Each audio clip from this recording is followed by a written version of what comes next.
Beaucoup manger l'argent, voyager beaucoup seulement, mais travailler beaucoup, créer des choses, emploi des jeunes, non, non, non. Les dirigeants africains, les dirigeants sont comme ça. Les grandes gueules. Retrouvez en ce mardi matin, bienvenue chez les GG, mesdames et messieurs, ensemble jusqu'au port de 11h, vous aider à mieux comprendre l'actualité, c'est ce que nous essayons de faire à travers cette émission, depuis plus de 14 ans en terre guinéenne. Merci à vous qui nous rejoignez à l'international grâce à Sola Media sur Twitter, sur Facebook, vous êtes en région, vous nous écoutez à Boké sur 99.7, même fréquence à Kindia, Mamou écoute Radio Espace à travers 99.7, si vous êtes dans la savane guinéenne, 99 c'est notre fréquence de ce côté, bienvenue à ceux qui nous rejoignent du côté de Yomu, mesdames et messieurs. Ceci dit, plusieurs mots s'offrent à vous pour interagir sur nos sujets. Soit vous partez sur Twitter, le hashtag Espace GG, sinon le numéro de téléphone qu'il ne faut surtout pas oublier, le 00224 657 39 13 13. Avec plaisir, nous allons prendre en compte vos messages dans cette émission sous le coup de 10 heures. Au menu, on s'intéresse à l'actualité. Le troisième mandat a donné du grain à moudre donc au commerce guinéen. Certains donc ont fermé le lit ce matin, Zachary Tambamilimono. D'autres ont dû donc se surpasser pour garder donc leurs portes ouvertes. Et pour cause, la fermeture de points de liaison avec les pays voisins, la mesure initialement motivée donc par la pandémie du Covid-19 a fini par s'appuyer sur le facteur sécuritaire. En effet, l'État avait estimé qu'il existait des risques importants de déstabilisation pour la Guinée, notamment à partir du Sénégal, dont les échanges commerciaux avec Conakry et l'intérieur du pays sont les plus importants de la sous-région. Nous essayons de comprendre ce matin quels sont les impacts justement de ces mesures sur l'activité commerciale en Guinée. Comment les hommes d'affaires guinéens accueillent-ils l'avènement du CNRD? Nous essayons de comprendre ce matin avec notre invité de parcours qui n'est autre que monsieur Mohamed Abdallah Cheris, voilà, président du groupe organisé des hommes d'affaires. Il sera avec nous dans cette émission Les GG. D'autres sujets viendront s'ajouter à tout ceci pour votre plus grand bonheur. Les GG, avec vous, avec Tamba Zachary Milimono, bonjour. Bonjour Lamine. Bonjour à tous. Bonjour Madame Yoro, bienvenue. Bonjour Lamine.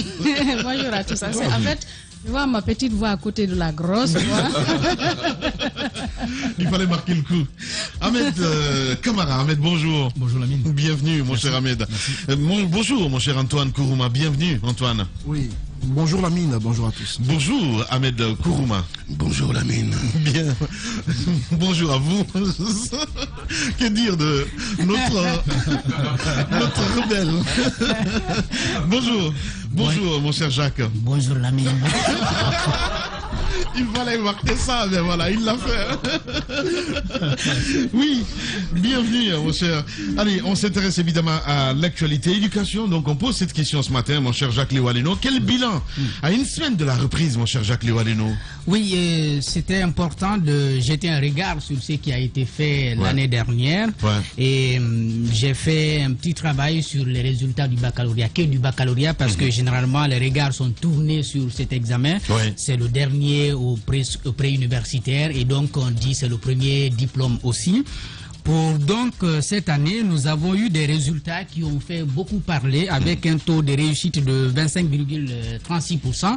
C'est trop bas à comparer à certaines sessions, bien sûr, mais ce n'est pas pour la première fois qu'on est, n'est-ce pas, à ce stade. Mais il y a également beaucoup d'autres éléments qui avaient été soulevés. Par exemple, la présence massive des candidats de la région de Kankan parmi les admis. J'ai donc pu observer ces résultats. Nous avons donc au niveau de ces trois options, si vous prenez le profil sciences expérimentales, et qui a donc réalisé un taux de réussite de 26,37%. Vous avez au moins 3 qui sont admis avec 100 sur l'ensemble des admis. 162 ont la mention bien. Sur les 100 premiers, parce que je ne suis pas allé jusqu'au bout, et rien que sur les 100 premiers, vous avez au moins 26 filles, 14 candidats libres, dont 80 qui viennent de l'intérieur du pays, et 51 du privé et 4 de l'école de la SAC de Sigiri. C'est un peu une école qui est publique mais gérée par la SAC, donc l'école se trouve à Koron, dans la sous-préfecture de Kintinia. Pour le profil sciences mathématiques, vous avez 35,11% d'admis. Donc c'est le profil qui a réalisé le meilleur score cette année. Et 10 ont très bien, ce qui représente 0,10% des admis. 269 ont la mention bien. Sur les 100 premiers, vous avez 47 qui viennent de l'intérieur du pays, 17 filles, 12 candidats libres, dont le premier d'ailleurs, parce que le premier c'est un candidat libre, et 78 viennent, n'est-ce pas, du privé. Et sciences sociales, où ça n'a pas du tout marché, 16,48%, pas de mention très bien, 15 candidats ont eu la mention bien. Sur les 100 premiers, nous avons 20 filles, 59 sont venues de l'intérieur, 6 candidats libres et 74 viennent, n'est-ce pas, du privé. Ouais. Les premiers enseignements que nous avons au niveau de ces chiffres, c'est que la majorité des candidats parmi les 100 premiers viennent de l'intérieur du pays. La majorité également viennent, n'est-ce pas, du secteur privé. Ça, c'est le premier élément. Et il se trouve qu'effectivement, parce que ça a été dit et j'ai pu l'observer, la région de Kankan est beaucoup plus représentée parmi les 100 premiers. Et je crois que cette tendance pourrait se poursuivre sur l'ensemble, n'est-ce pas, des admis. Sur les 100 premiers, ça se voit clairement. Si vous voyez pour le profil sciences mathématiques, vous voyez où ils se sont presque alignés. Au niveau des 10 premiers, ils sont, n'est-ce pas, les plus nombreux. Et cela, c'est fait à cause, n'est-ce pas, des Sigiri.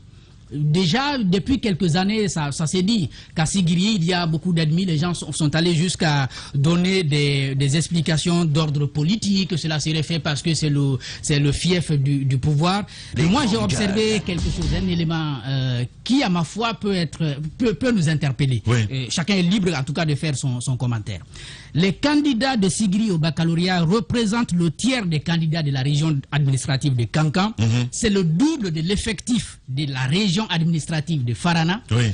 C'est presque l'effectif des candidats des communes de Matam, Kaloum et Dixine réunis. Donc c'est 4000 et quelques candidats. Vous avez une présence massive des candidats, une présence massive d'écoles privées. Donc déjà, si vous avez la présence massive des écoles privées, les candidats des écoles privées parmi les 100 premiers, vous avez la présence massive des candidats de l'intérieur du pays parmi les 100 premiers. Et vous avez, n'est-ce pas, cette réalité qui fait que Sigiri a le plus grand nombre, a le plus grand effectif. C'est-à-dire après Matoto, Ratoma et puis la préfecture de... non, après Matoto et Ratoma, c'est Sigiri qui vient en termes de préfecture ou commune, au niveau du nombre, n'est-ce pas, de candidats. Donc maintenant, les autres explications peuvent bien intervenir. Moi, je me dis que cette population de candidats ne peut pas, si vous voulez, ne peut pas ne pas être parmi les meilleurs candidats. Ce n'est qu'un avis. Maintenant, par rapport au taux, si on compare, n'est-ce pas, le taux d'admission de cette année aux autres années, il n'y a pas eu...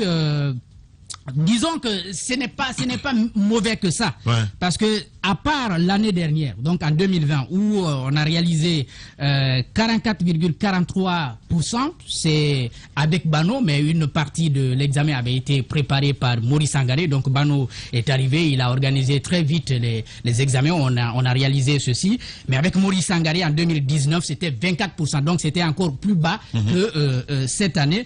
Et en 2017, vous aviez Khalil Konaté, donc Kao Kare, à qui nous rendons hommage ce matin, feu Kao Kare, c'était 27,15%.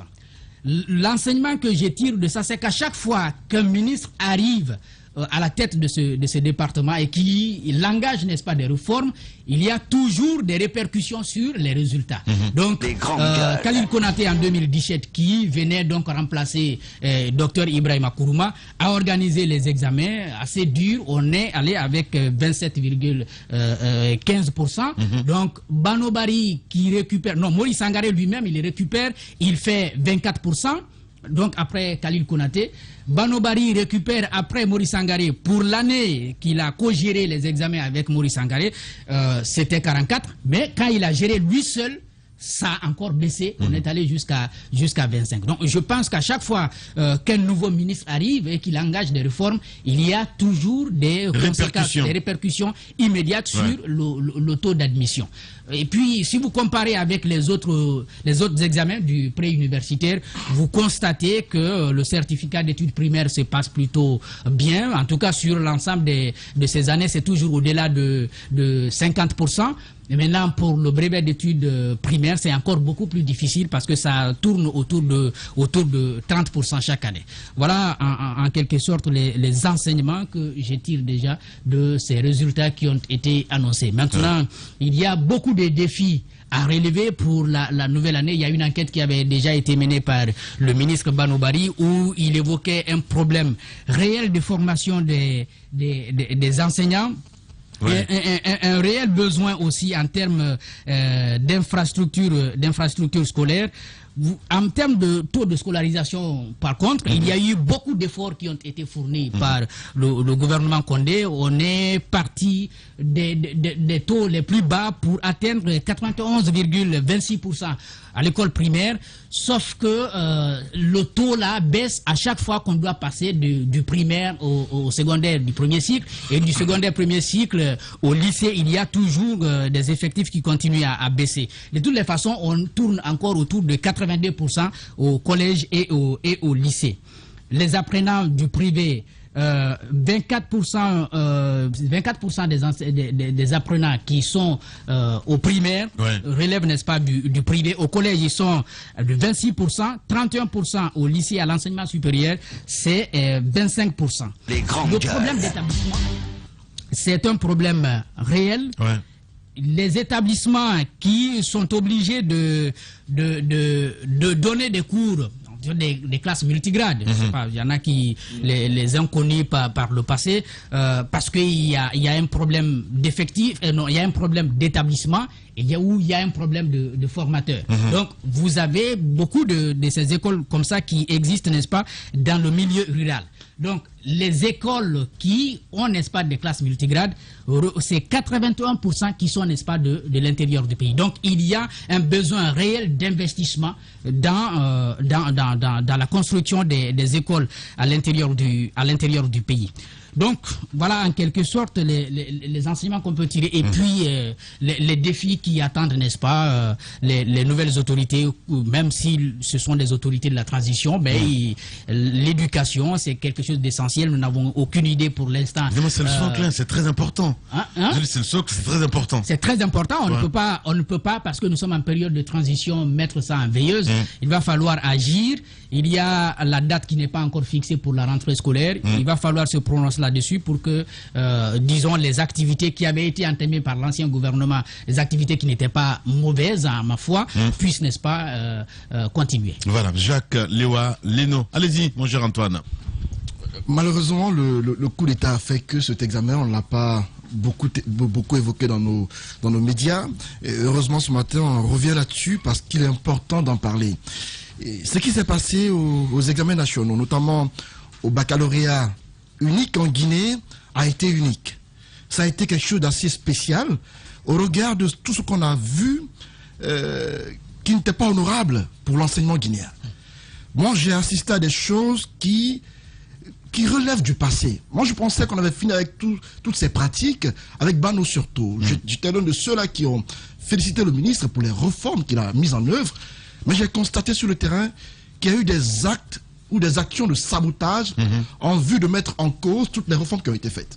Et la plupart des actions qui ont été mises en œuvre pour cela ont été l'œuvre d'enseignants. D'enseignants qui se sont... Tu parles des réformes précédentes? Non, les réformes qu'il a mises en œuvre récemment pour relever le niveau de l'éducation en Guinée. On a vu Bano qui, pour préparer les examens, il a eu à faire des rencontres avec les enseignants, avec les fondateurs d'écoles, en vue de les impliquer pour la réussite de l'examen. Mais on a vu, avant que l'examen n'ait lieu, des déclarations de syndicats. On a vu des syndicalistes qui se plaignaient d'avoir été mis à l'écart par le ministre par rapport aux examens. Ce qui, pour moi, présageait quelque chose d'assez nocif pour l'examen qui devait se faire. On a vu le jour de l'examen, surtout du bac, le premier jour déjà, des groupes des réseaux sociaux qui ont été créés par des candidats et même par des fondateurs d'écoles privées. J'ai été témoin de traitements de sujets par groupe WhatsApp ou par Messenger, où on cope des enseignants dans des endroits X, à qui on envoie des sujets qui sont pris en photo dans des salles d'examen, qui les traitent et qui mettent dans le groupe. Et dans ce groupe, parfois, ce sont des élèves d'une même école qui font partie de ce groupe-là. Et donc, l'examen auquel on a assisté, pour moi, a été, certes, on a mis les bouchées doubles pour ne pas qu'on ait un examen bâclé, mais certains ont voulu faire en sorte que cela soit un examen assez... qu'on fasse un examen bâclé. Parce qu'on a vu des enseignants, ce que j'ai vu, j'ai mis ça sur le compte d'enseignants frustrés et de fondateurs d'écoles qui recherchaient un taux d'admission élevé. Quand on voit la liste des admis, surtout les 10 premiers qu'on a vus, bon, la plupart viennent d'une seule ville, de la Haute-Guinée. Pendant la préparation des examens, il y a un groupe d'élèves qui fait parfois des rapports réguliers des examens, qui a alerté par rapport à des pratiques qui se faisaient en Haute-Guinée, notamment à Sigiri. On a alerté par rapport au fait qu'il y avait des formes de fraude qui se préparaient pour ces examens-là, pour la Haute-Guinée. Donc, je n'ai pas été surpris qu'on voit que les 10 premiers proviennent d'un même centre. J'ai entendu parler de Morifidian Diabaté, d'où provenaient la plupart des admis, la plupart des lauréats des examens. On peut dire que ce sont tous des surdoués ou ce sont tous des élèves intelligents, mais les 10 premiers provenant d'un même centre d'examen, ça c'est suspect. C'est suspect parce qu'un même centre ne peut pas produire rien que des lauréats. Donc, à mon avis, à ce niveau, il y a eu des choses assez louches qui n'ont pas été claires. Jacques peut me dire ce matin que Sigiri regorge assez de candidats par rapport à des communes de Conakry ou de l'intérieur du pays. À ce niveau, je m'inscris en faux. Non, c'est une réalité peut-être. Mais Antoine, cela ne peut pas déterminer. Tu as bien commencé. C'est bon. Non mais c'est du Antoine. À ce niveau, non, mais c'est du je suis pas d'accord. Je suis pas d'accord parce que pour moi, on ne peut pas. Voilà. On respecte ton opinion. On ne peut pas à Sigiri. Il y a des opinions qu'il ne faut pas respecter. Non, on parle de chiffres. Qu'ils réagissent sur les chiffres quand même. Non, la Haute-Guinée, elle ne peut pas produire. Non, tu parles de Sigiri, c'est une zone minière et il y a une forte concentration de la population là-bas. Même les élections aussi, c'est la même chose. Non, mais c'est une question démographique. C'est celle démographique. Il y a 10 ans, la population qu'on avait à Bouquet, est-ce que c'est la même population qu'on a aujourd'hui? On en parle. La population a grossi. À ce niveau, je ne suis pas d'accord. Tu peux quand même pas dire que les effectifs. Je ne suis pas d'accord. Les effectifs, c'est le ministère de l'Éducation qui produit. Je vous dis pourquoi. Je vous dis pourquoi. On recense les candidats. On n'étudie pas. À Sigiri, on n'étudie pas. Je ne parle pas de ton opinion, mais sur les effectifs, tu ne peux pas dire non. Et à ce niveau, je m'inscris en faux. Vous savez pourquoi la mine? Tu veux dire que les chiffres... À Sigiri, à cause des mines, vous le savez. On en parle souvent ici. Non, mais c'est grave ce que tu es en train de dire, Antoine. Mais quand même... C'est mon opinion et je l'assume. Mais ça, c'est un préjugé assez grave. À mon avis, il y a des dessous. Pour ces résultats. Ces dessous-là. Nous, on veut comprendre ces dessous-là. À Sigiri, vous le savez, on n'étudie pas. Attendez, nous, on ne sait pas. On n'étudie pas à Sigiri. Attendez, il n'a pas inventé ces chiffres, Jacques. Mais ce sont les chiffres. Comment ça, ce sont les chiffres? Eh bien, mais je l'ai évoqué tantôt. Produit par le service examen. Attendez. C'est le service examen qui a produit. Avant l'examen, il y a eu une alerte qui a été faite par des élèves qui ont fait des enquêtes pour relever des choses suspectes qu'il y avait eu en Haute-Guinée. Merci beaucoup. Si, à l'issue de l'examen, il y a des candidats qui sont admis, pour la plupart du même centre d'examen. Et on me dit ce matin qu'il se passe qu'à Sigiri, il y a des surdoués, il y a des élèves assez intelligents. Mais rappelez-vous dans ce studio... On n'a pas parlé de surdoués. Moi, j'ai parlé d'effectifs. Et ça, c'est une réalité. C'est le service examen qui produit. Dans ce studio, on parle tout le temps du fait qu'à Sigiri, à cause des mines, les élèves ne vont pas à l'école. À Sigiri, les élèves ont préféré les mines. Tu n'as pas pu vérifier ça. Tu n'as pas pu vérifier. Jacques, tu as entendu, mais tu n'as pas pu vérifier. Ça me surprend de ta part, Jacques. Ça me surprend. Tu n'as pas pu vérifier ça. Qui ne sait pas qu'à Sigiri... Non, je vais te dire quelque chose, Antoine. Je vais te dire quelque chose. C'est des préjugés. Et c'est un préjugé très grave. Je suis surpris et déçu de vous entendre parler ici. Je vais te dire quelque chose. Parce que vous le savez. Je vais quand même ajouter quelque chose. Vous savez qu'à Sigiri, les élèves ont préféré les mines aux études. Vous le savez. Et chaque fois on en parle ici dans ce studio, qu'à Sigiri, il y a eu des alertes qui ont été faites. Merci beaucoup, Antoine. C'est important qu'on le dise. Je vais ajouter ça. Je vais ajouter ça. Ça me surprend qu'ils le disent ainsi. Attends, je vais vous donner le micro. Je ne conteste pas. Je vais ajouter ceci. Je ne les conteste pas. Mais pour moi, quel retournement de veste?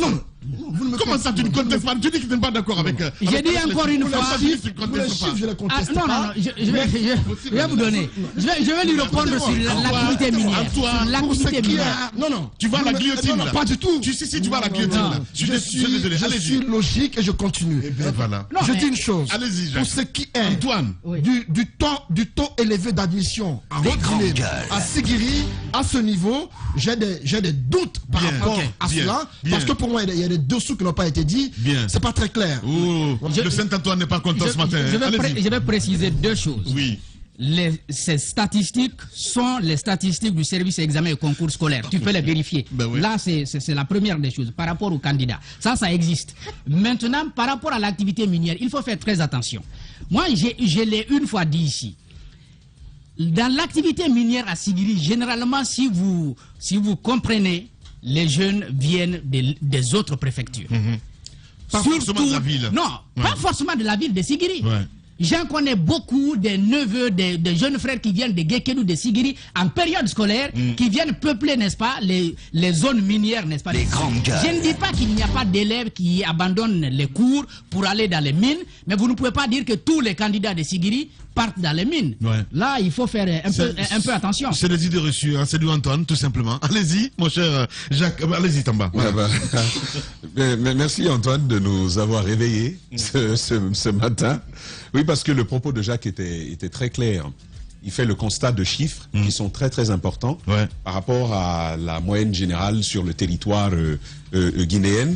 Il découvre justement, et ça c'est un travail qu'il faut saluer, il découvre justement que ceci peut peut-être s'expliquer par le fait qu'il y ait plus d'élèves du côté de Sigiri que un peu partout à travers le territoire guinéen. Mais le principe il est bien simple. Alors, c'est quand vous êtes, quand on vous dit que c'est un peu faire le rapport entre celui qui n'a que 3 enfants et celui qui en a 20. C'est assez simple, ça se décline de cette façon. Maintenant, les éléments de l'analyse, justement là-dessus, il peut y avoir matière à débat sur les éléments de l'analyse. Oui, Lamine, il peut y avoir matière à débat. Par exemple, que Conakry, première chose, Conakry a les meilleures ressources en termes d'éducation. Je parle des enseignants, je parle de l'infrastructure, je parle de l'équipement, donc de l'outil didactique. On a plus accès à des services de qualité en matière d'éducation quand vous êtes à Conakry que quand vous êtes à l'intérieur du pays.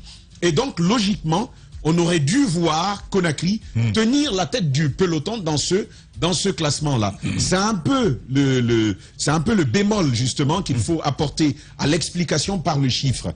Même si arithmétiquement, Sigiri se présente favorite, il faut quand même poser la question sur la qualité, parce que c'est ça qui fait le résultat final. Conakry, en termes de chiffres, il y a plus à Conakry. Deuxièmement, l'accès est le service de l'éducation est de meilleure qualité. Normalement, on aurait dû avoir dans ces 100-là plus d'élèves de Conakry à Sigiri. Donc, ça, c'est une première chose. Mais maintenant, vous aurez le temps de réagir. Maintenant, il faut aussi poser la question du privé. Justement. Et du public. Cette précision, on peut comprendre, Antoine, évidemment, quand il pose des interrogations qu'il n'arrive pas à comprendre. Babila qui nous informe en direct, le centre Morifi Dian Diabaté est le plus grand centre d'examen du baccalauréat depuis plus de 3 ans. Et puis voilà, c'est Karim Kanté du service MENA qui nous envoie ce message. Vous comprenez bien que... Voilà, Antoine. La contester pour contester, ça n'a pas de sens. Non, mais Antoine a raison. On va le laisser. C'est le MENA qui envoie l'information. Oui. Moi, je maintiens mes propos en disant que j'ai des doutes forts par rapport à ce chiffre. Je le maintiens. Allez-y. Preuve contraire. Ça, c'est le problème. Si Antoine était un militant politique, les gens auraient des problèmes avec lui. Ça, c'est très, très important. Mais pour faire quand même le rapport, Lamine, entre public et privé. L'État a quand même la vocation à construire un public fort. Un public fort, mais vous voyez bien que le privé prend le dessus à tous les niveaux. Au niveau de ces... Le moment d'analyse viendra. Permet, Ahmed, je veux terminer rapidement. Les grandes gueules. Il faut plus d'efforts, et c'est ce qui me ramène au budget, aux allocations budgétaires, au niveau de l'éducation. J'ai fait quand même un parallèle entre le Sénégal voisin, parce qu'il faut quand même rappeler qu'il y a une norme sous-régionale qui veut que l'État guinéen consente un certain niveau d'effort par rapport aux allocations budgétaires au secteur de l'éducation. Prenons l'enseignement préuniversitaire, celui que conduisait Bano sur la correspondance sénégalaise. En 2018, ils ont eu 430 milliards de francs CFA d'allocations budgétaires pour le ministère de l'Éducation nationale au Sénégal. Oui. Ça ne compte pas pour l'enseignement technique, ça ne compte pas pour l'enseignement supérieur. Je parle bien entendu de l'élémentaire. Donc, 430 milliards de francs CFA. Vous voulez faire la correspondance en francs guinéens, il faudra tout simplement multiplier ce chiffre-là par 18. Vous allez voir ce qui a été alloué, bien entendu en prenant en compte le facteur inflation, les dévaluations, les surévaluations de la monnaie. On verra ce qu'il en est. Alors, à la même année, Lamine, le budget national, l'allocation budgétaire totale au ministère de l'Éducation nationale et de l'alphabétisation en Guinée, donc en 2018, elle est justement de 1512 milliards de francs guinéens. Soit le budget sénégalais est 3 fois moins que celui que l'on attribue, 3 ou 4 fois moins que celui que l'on attribue à la Guinée. Quand vous êtes dans une telle situation, et je rappelle qu'au Sénégal, en l'espace de 3 ans, il y a eu plus de 100 milliards de francs CFA qui sont venus rajouter ce montant-là. Aujourd'hui, au moment où je vous parle pour 2021, ils sont à 597 milliards de francs CFA. Ça, par rapport à la Guinée, c'est au moins 5 fois plus notre budget national au niveau de notre budget sur l'éducation nationale. Lamine, à quelle prouesse vous vous attendez quand vous avez ce type de chiffres? Parce que l'éducation, c'est un personnel qualifié. L'éducation, ce sont de très très bonnes installations. L'éducation, c'est le perfectionnement justement de ce personnel-là et des instruments didactiques. Et la remise à niveau. Exactement, la remise à niveau, les instruments didactiques qui sont revus. Aujourd'hui, allez au primaire, vous allez découvrir qu'avec un peu de chance, que les mêmes manuels que nous avons utilisés quand nous étions en 6e année, au CM2, quelque part là-bas, continuent d'être utilisés sans actualisation. Quand vous êtes dans une telle situation, il faut quand même s'entendre que à la fin, il ne faut pas attendre de miracle. Parce que ce qui est fait n'est pas pour aider à qualifier le système éducatif. Peu importe les réformes que l'on va... c'est ce qui fait que vous faites des réformes. Et les réformes n'ont pour effet finalement que d'affaisser davantage les résultats au niveau des examens. Allez-y, Madame Hiro. Moi, je vais surtout me focaliser sur le personnel qualifié dont parlait Tamba. Un personnel qualifié, mais aussi un personnel intègre. Un personnel intègre qui ne sert pas un homme ou qui ne sert pas un système. Parce que j'ai l'impression que ce qui s'est passé cette année, c'est des gens qui étaient contre les réformes engagées par Bano, qui ont voulu tout mettre à l'eau. Par exemple, par rapport à l'organisation de ces examens, on a suivi ce qui s'est passé. Des gens qui étaient contre certaines réformes pour lesquelles ils n'étaient pas d'accord, qui ont fait en sorte... Quand on parle de personnel qualifié, Lamine, moi, je ne peux pas comprendre qu'on choisisse des sujets pour des examens et que ces sujets-là, chaque année, se retrouvent à la place publique, que des groupes WhatsApp puissent se former, que des enseignants... En fait, il y a un problème d'intégrité. C'est vrai. Il y a une question d'amour, de patrie, de patriotisme. Je veux dire, franchement, je ne comprends pas que des enseignants... Non, on en manque dans ce pays. Les gens n'aiment pas cette nation. Ce que je veux dire... C'est pas une question d'amour. Mais c'est ça là. Quand vous êtes intègre, quand vous aimez votre pays réellement, en tant qu'enseignant, vous ne pouvez pas vous permettre de vous asseoir, de traiter des sujets pour des élèves. Si vous aimez ces élèves-là, vous ne pouvez pas faire cela. C'est ce qui arrive. En fait, on préfère le gain je sais que si j'ai beaucoup plus d'admis dans mon école, l'année prochaine, j'aurai beaucoup d'élèves qui viendront s'inscrire. Et ça me fait beaucoup d'argent, beaucoup plus d'argent. Ce n'est pas cela aimer les enfants de ce pays. Ce n'est pas cela aimer la Guinée, parce que quand on rate l'éducation d'un pays, on aura tout raté. Évidemment. C'est ce qui se passe aujourd'hui. Comment est-ce que les sujets ont fuité? Moi, je me pose la question. Qui a fait les sujets? Les sujets sont passés par qui et qui au sein du département? Pourquoi les sujets se sont retrouvés dehors? Chaque année, c'est pour cela qu'il y a eu combien de copies? On a parlé de combien de copies identiques qui ont été mises à l'écart, en sciences sociales par exemple. Pour traiter les sujets, vous les envoyez pour les enfants, ils recopient carrément les sujets textuellement. Ça dénote aussi le manque de formation au niveau des enfants. Sinon, même quand vous recevez un sujet, vous pouvez réécrire à votre façon si vous avez un certain niveau. Mais il n'y a pas cela. On recopie textuellement. Non, mais c'est une analyse. Écoutez. Non, mais tu as 100% raison. C'est une analyse que je fais. On t'envoie. Écoutez, quand on écrit un sujet au tableau, non, mais écoutez, il faut avoir un minimum d'intelligence. Il faut avoir un minimum d'intelligence au moins. Mais regardez, je n'ai jamais fait ça. On se demandait si tu parlais par expérience. Je vais vous dire quelque chose dans ce studio.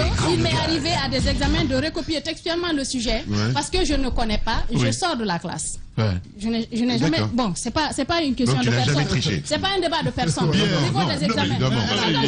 Quand même, voilà, allez-y. Non, je recopie textuellement le sujet. Quand je n'ai pas d'idée, je recopie textuellement le sujet. Bien.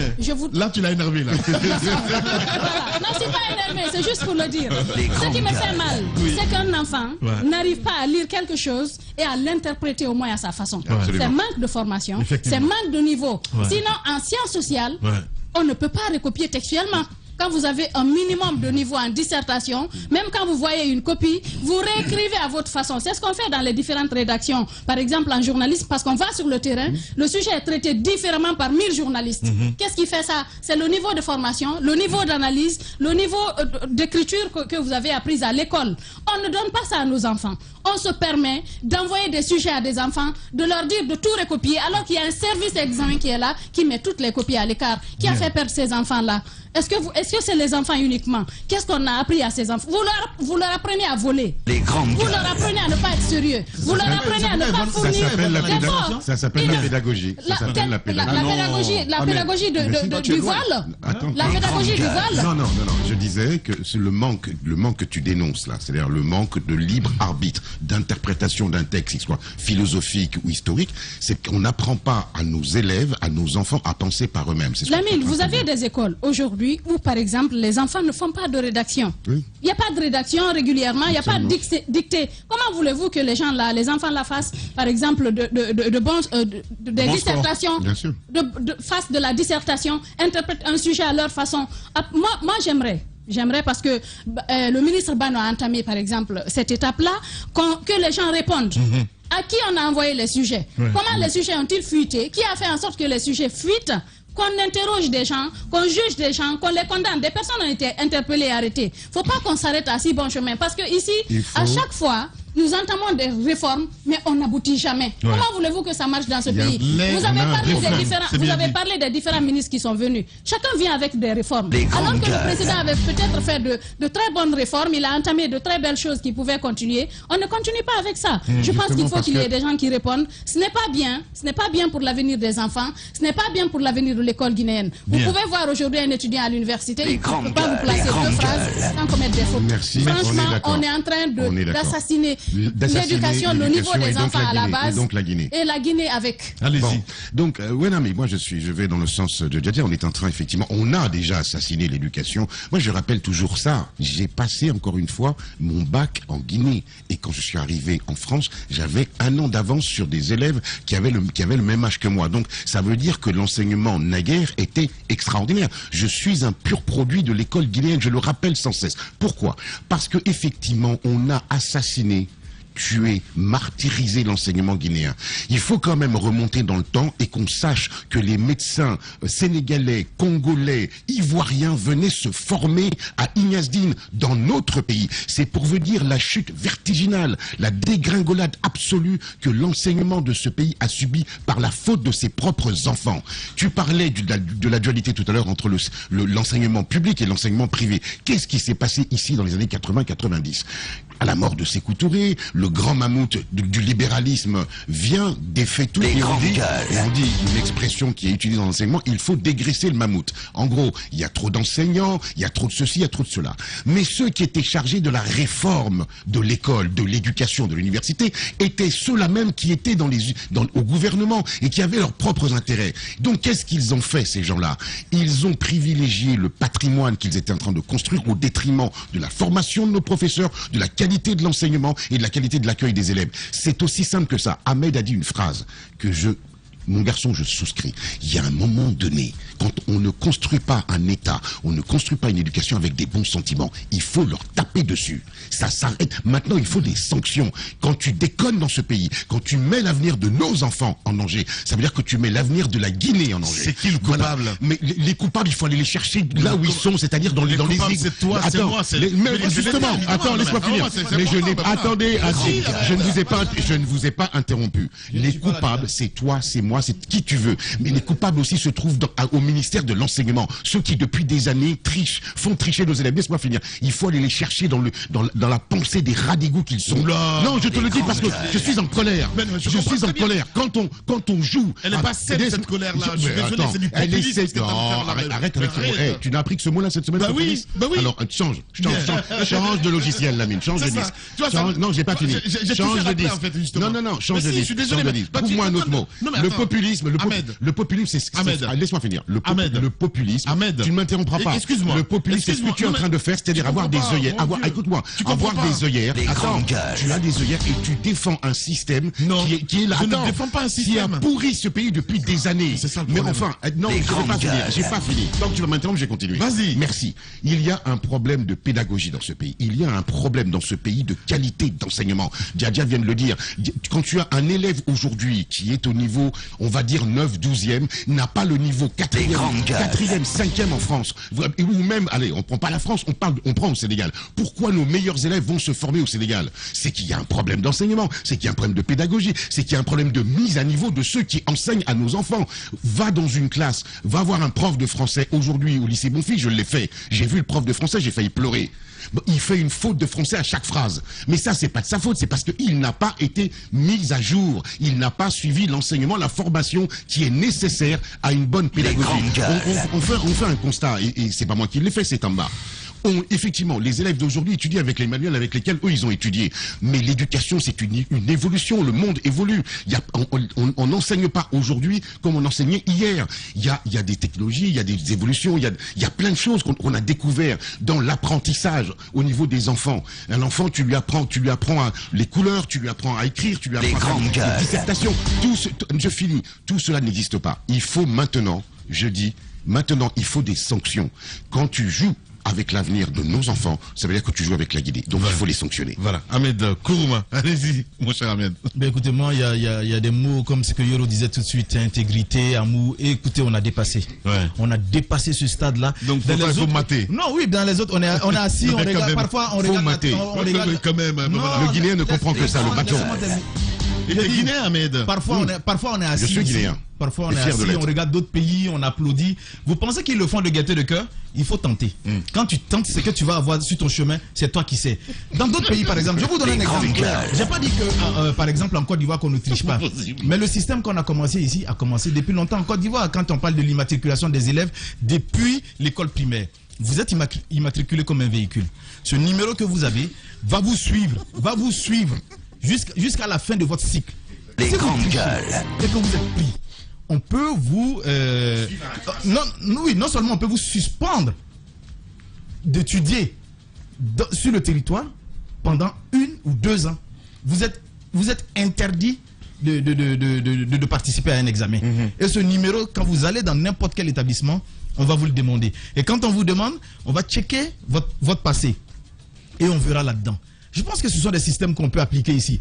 Quand vous allez aider votre enfant à tricher et qu'il sera assis avec vous à la maison, je pense que ça va vous amener aussi à changer. Et deux, on a longtemps dénoncé le fait qu'il y ait dans des établissements privés de la triche pendant les examens. Mais moi, je vais vous dire quelque chose. Dans les départements, les ministres sont parfois compétents, mais les cadres qui s'y trouvent sont très méchants parfois. C'est pourquoi vous avez des ministres qui ont toujours des cabinets privés à côté.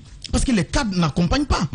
Les cadres, quand il y a un ministre, il l'empêche totalement de travailler. On a vu Bano. Bano était en train de le faire. C'était pour lui qu'il le faisait. Lui, il a fini d'étudier. Est-ce que c'était pour ses enfants qu'il était en train de le faire? Non, il le faisait pour le peuple de Guinée. Ben alors, si on ne l'aide pas, je pense qu'il ne fallait pas le décourager. Mais on a vu des gens, comme ce qu'Antoine disait, à l'approche des examens, qui étaient en train de faire des manœuvres, mais qui étaient visibles. Mais il faut donner la possibilité au ministre d'avoir quand même de la poigne pour sanctionner des cadres. Mais si le secrétaire général vous embête, ben, il faut que le président vous donne la possibilité de vous en débarrasser ou de former votre cabinet. Combien de ministres ont pu former leur cabinet en Guinée depuis l'arrivée du professeur Aucun ministre. En 10 ans. Aucun ministre. Vous venez, les cadres que vous trouvez, ils font de vous ce qu'ils veulent. Absolument. Alors est-ce que ça peut marcher comme ça? Ça ne peut pas marcher. Les secrétaires généraux sont les plus puissants. C'est vraiment des ministres. L'une des choses qui m'a déçu quand j'ai suivi ces examens nationaux, c'est quand j'ai vu les Guinéens sur la toile dire entre Bano et les élèves, un doit tomber. J'ai même vu certains qui se réjouissaient. Ben si, mais ça se disait. Oui, ça se disait parce qu'on n'aime pas la rigueur. On n'aime pas la rigueur. Beaucoup de Guinéens ont dit que Bano se prend pour on qui? n'aime pas la rigueur dans ce pays. On n'aime pas les règles et les normes. Bano se prend pour un réformateur. Il se prend pour qui? Pour vouloir changer les choses. Ouais, voilà. Je me dis que les Guinéens eux-mêmes ne sont pas conscients des équipements. Merci beaucoup, Antoine. Allez-y. Ils sont conscients parce que les enfants qui sont en train d'aider à tricher ont fini l'université, mais ils ont du mal même à créer à se créer un propre job. Même quand ils entreprennent, ils échouent parce qu'ils n'ont pas, voilà, le niveau n'est pas là, ils n'ont pas appris. Alors donc moi je dis que le budget, comme ce que Tamba a dit, c'est vrai de booster le budget. Mais on a mis de l'argent chaque année pour la construction d'édifices publics et autres, mais parfois ça donnait quoi? Bien. Ça donnait quoi? Ça n'a rien donné. Donc je pense que c'est bien d'élever le budget, mais le peu qu'on a, il faut qu'on puisse quand même bien gérer ce qu'on a. Alors si on n'arrive pas à le faire, je pense que ça ne peut pas marcher. Ce qu'Antoine a dit du côté de la Haute-Guinée, je ne dis pas qu'il a raison, mais je dis qu'on pourrait voir. Mais je connais quand même. Je sais qui est Dr Bano. Je sais sa rigueur. Si un instant il se rendait compte peut-être qu'il y avait des centres fictifs, je pense qu'il n'aurait pas accepté. Il n'aurait pas accepté. Mais des cadres sont à l'intérieur. Eux c'est leur job. S'ils ne le font pas, le ministre seul ne peut pas. Qu'est-ce qui se passe? Ce qu'Antoine dit a aussi existé. On peut nous dire qu'il y a, par exemple, 50 centres dans une zone. Mais alors qu'en réalité, on n'en a que 20. Et tout le reste, les 30, mais on les empoche. Ça, c'est une réalité. Donc parfois, on peut gonfler les chiffres. En anglais, on dit it's a pocket. Voilà. Donc, ces chiffres n'existent pas réellement. Donc, je pense que ce sont des trucs à voir. Un seul ministre ne peut pas tout faire. Bien. Il faut des accompagnements. Et ce qui reste clair, Dr Bano, il a fait des réformes. Je l'ai suivi. Mais il n'a pas été accompagné par certains cadres de son département. C'est bien de changer les ministres. Aujourd'hui, quand le CNRD est venu, ils ont changé les ministres, mais ils n'ont qu'à fouiller à l'intérieur. Ceux qui sont là-bas sont dangereux que les ministres dont on parle. Si on ne les change pas, on va amener d'autres ministres, mais ça ne marchera pas. Tu sais pourquoi? Attends 2 secondes. Antoine, Ahmed, tu sais pourquoi? Parce que justement, les ministres, les cadres, etc.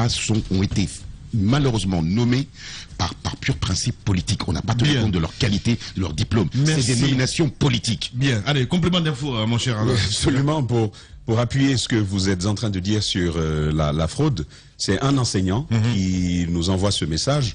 Il dit: bonjour, je t'informe qu'une fille, donc une élève, qui n'a jamais eu la moyenne avec moi pendant 2 ans en terminale, enfin, je vais garder l'option, et le baccalauréat se rend cette année à Cancan et elle devient 17e de la République. Il y a beaucoup de cas de la sorte. Les résultats de Cancan et de Dubreka sont à vérifier, justement sur Dubreka avec les cas de fraude qu'on a relevés. Je veux simplement dire en une phrase que Ahmed, sans budget, il n'y a pas d'enseignants qualifiés. Sans budget, il n'y a pas d'infrastructure scolaire. Je suis d'accord, mais le peu qu'on a, qu'on puisse bien gérer. Si on n'arrive pas à gérer, je pense que on va avoir de l'argent, mais on fera un pilotage à vue. On ne peut pas donner des budgets et que les gens les empochent. Ça ne marche pas. Alors, ce qui s'est passé, je pense que même les services de renseignement renseignements. On peut s'approcher d'eux pour mener une enquête fiable afin qu'on puisse déceler ceux qui ont contribué à cela, parce que des numéros ont été utilisés. Ces numéros appartiennent à qui? Bien. Mais quand même, quand je parle de services de renseignement dans ce pays, on a un budget de combien? De 100 millions, alors qu'au Mali, le pays qui est en guerre, a un budget de 9 milliards de francs CFA par an. On n'a que 100 millions. Donc on ne pourra même pas attraper ceux qui sont à la base de cette tricherie. Bien. Allez, Ahmed Camara. Allez, vous êtes sur les GG. Les grandes gueules sur Espace, c'est la représentativité de la diversité de la société guinéenne. Ils n'ont jamais peur de défendre leurs idées. Entre débats animés, accrochages et éclats de rire, 2 heures de talk show pour parler, décrypter et débattre de l'actualité et des véritables préoccupations des Guinéens. De 9h à 11h sur Radio Espace et en simultané sur Espace TV. Espace TV Guinée est sur YouTube. Abonne-toi. Espace Guinée sur YouTube. Espace TV en avance sur les réseaux sociaux. Radio Espace, les grandes gueules. Leur spécialité, c'est la démesure totale. Tant qu'ils ne changeront pas, nous ne changerons pas non plus. Les grandes gueules, à suivre tous les jours sur la radio d'opinion. Radio Espace. L'idée des grandes gueules n'est pas d'être un petit village dans sa fierté face à tous les autres journalistes qui auraient renoncé. Ce que, de plus, nous ne croyons pas.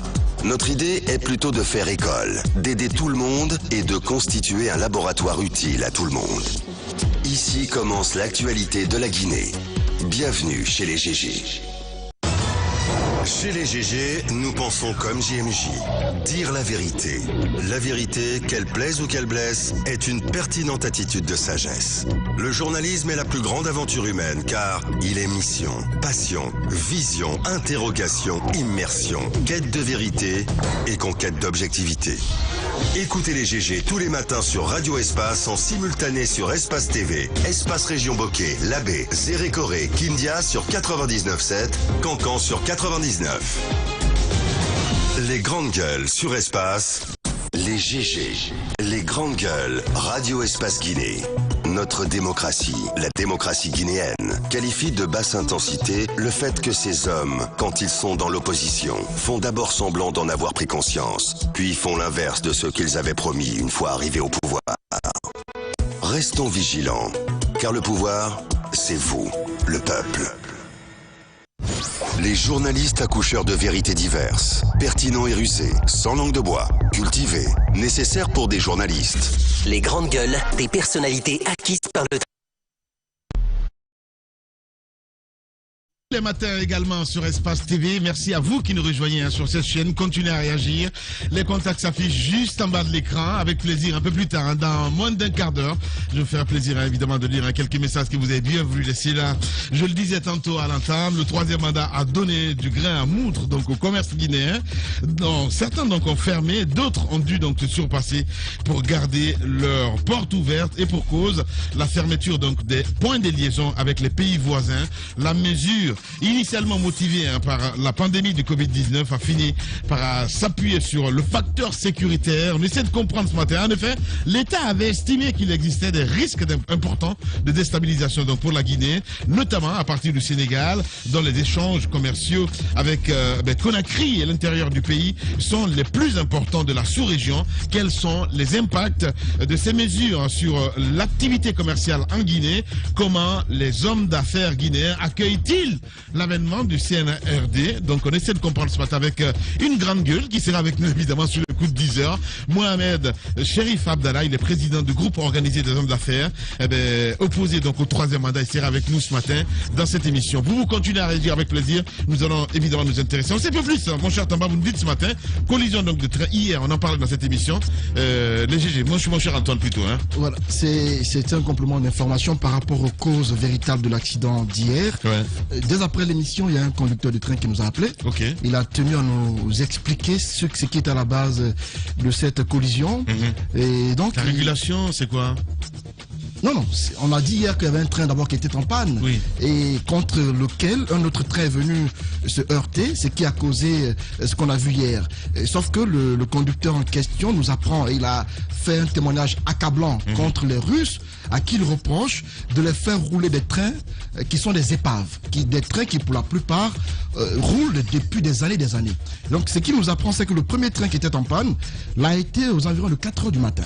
À 4 h du matin, on a tenté de joindre le train suivant à travers le talkie-walkie, ce qui n'aurait pas marché. Après, ils ont tenté de joindre les PA. Les PA, ce sont les petits postes au niveau des gares ferroviaires qui informent les trains ou les usagers. Alors, on a tenté de les joindre, ce qui n'aurait pas également marché. Alors, le train qui venait, l'accident s'est produit à 5 h 17 minutes. Il a apporté une précision là-dessus. La panne qui survient à 4 h et l'accident qui survient à 5 h 17. La cause, c'est quoi? C'est le manque de communication, comme on l'a dit tantôt. Mais la cause véritable, c'est que, selon ce qu'il nous dit, les Russes ne respectent pas le règlement en vigueur. Et il est standard. On ne peut pas mettre sur un même tronçon... Donc la société qui exploite. Oui, la CBK. On ne peut pas mettre sur un même tronçon de rail... C'est Russal. La CBK, c'est Russal. Ok, je te pose la question. Mais non. Excuse-moi, je suis un novice. Non, vous êtes tous de Kourouma, les gars. Voilà. Allez-y. Allez-y, Antoine. Ça dépend de la manière aussi. Donc, selon ce qu'il nous dit, de façon standard... Lui, il sort dedans. Oui, il sort dedans. Voilà. Il n'a qu'à parler comme nous. Voilà. Je refuse. J'ai bien fait. Selon ce qu'il nous dit, le règlement, il est standard. On ne peut pas mettre sur un même tronçon deux trains qui se suivent. Le risque, il est grand. Sauf que les Russes, on a mis le premier train en marche, 25 minutes après, on a mis un deuxième train en marche. Alors que si les deux trains n'étaient pas sur la même voie, l'accident ne serait pas... Donc c'est un problème de régulation. C'est un problème de régulation qui est survenu. Attendez que je finisse. On a compris. Attendez que je finisse. Parce que il nous apprend que les deux trains ont été mis au même moment sur le même tronçon, alors que ça ne se fait pas. C'est inadmissible que les trains soient mis sur le même tronçon. Allez, on va revenir à 10 h, mesdames et messieurs. Continuez à réagir. Le contact s'affiche juste en bas de l'écran. Avec plaisir. Chérif Abdallah, cher avec nous dans ce studio. Merci de rejoindre Radio Espace. Radio Espace, les grandes gueules. Leur spécialité, c'est la démesure totale. Tant qu'ils ne changeront pas, nous ne changerons pas non plus. Les grandes gueules, à suivre tous les jours sur la radio d'opinion. Radio Espace.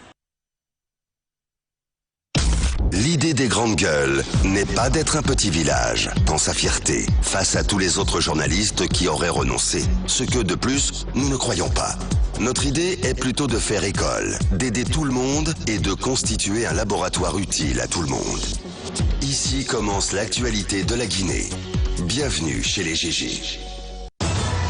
Chez les GG, nous pensons comme JMJ.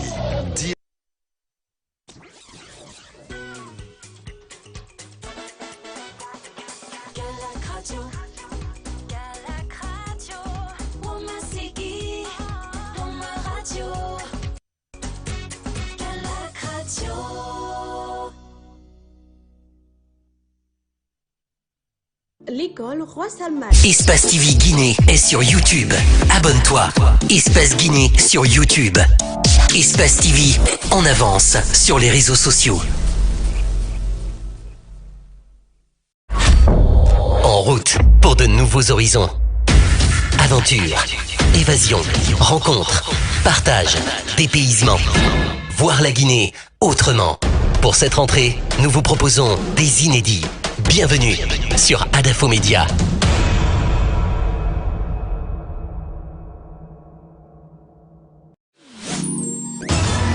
Bien s'informer, ça demande du temps. Et surtout, se forger une opinion. Du temps pour recueillir les faits. Et recouper tous les faits. De confronter les idées. Les points de vue. Et surtout, les décortiquer. Les analyser, les décrypter. Et puis il faut du temps pour s'écouter, se comprendre. Alors chaque jour, donnons du temps à l'info. Le temps qu'elle mérite. Les grandes gueules, du lundi au vendredi, sur Espace. Vivez une fête sensationnelle, mortelle, exceptionnelle. Multidimensionnelle peut-être? Non, désolé. Ah d'accord.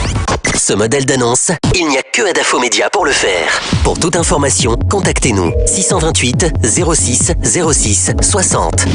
Adafo Média. Et si vous commenciez maintenant? Espace TV Guinée est sur YouTube. Abonne-toi. Espace Guinée sur YouTube. Espace TV en avance sur les réseaux sociaux.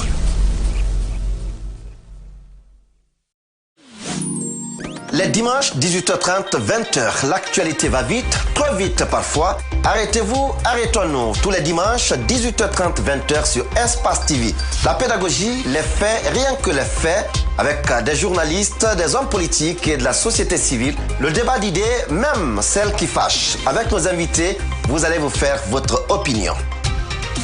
Le club de l'actualité, tous les dimanches, 18h30, 20h, sur Espace TV.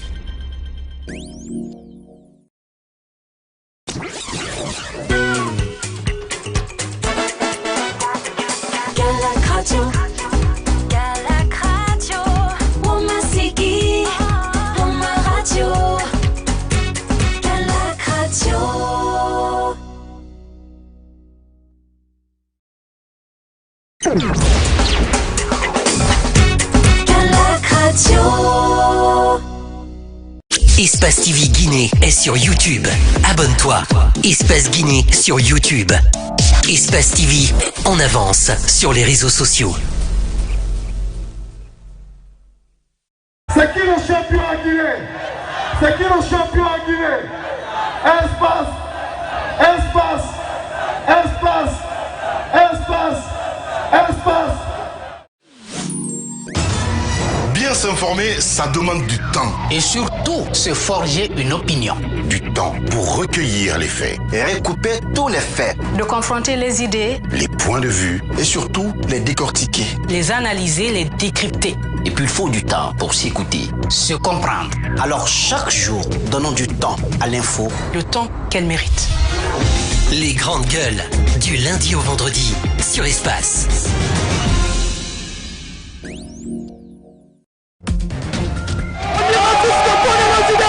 Les réactions à Conakry recueillies par notre partenaire, l'Espace TV. Espace TV Guinée est sur YouTube. Abonne-toi. Espace Guinée sur YouTube. Espace TV en avance sur les réseaux sociaux. Les talents sûrs ne meurent jamais. Quelles que soient les épreuves, les difficultés, les crises, les circonstances, ils arrivent toujours à se surpasser et restent sous les projecteurs. Avec l'audace, tout devient possible. Les plus beaux palmarès de l'audiovisuel guinéen, c'est sur Adafo Média. Adafo Média, le futur, vivons-le ensemble.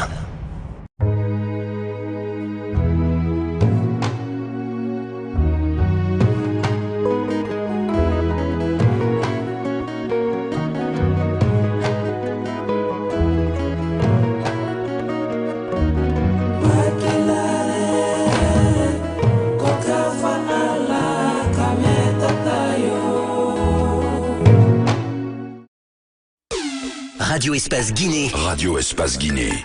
Amalapouya, Gorée, Koréra, Boubouya, Dabis, Pont de Fer, Solaya, Limania, Katako, Kolaboui, Filira, Amdalaï sur 99.7. Radio Espace Kakandé, la plus bagataille. La plus bagataille des radios. Espace TV Guinée est sur YouTube. Abonne-toi. Espace Guinée sur YouTube. Espace TV en avance sur les réseaux sociaux.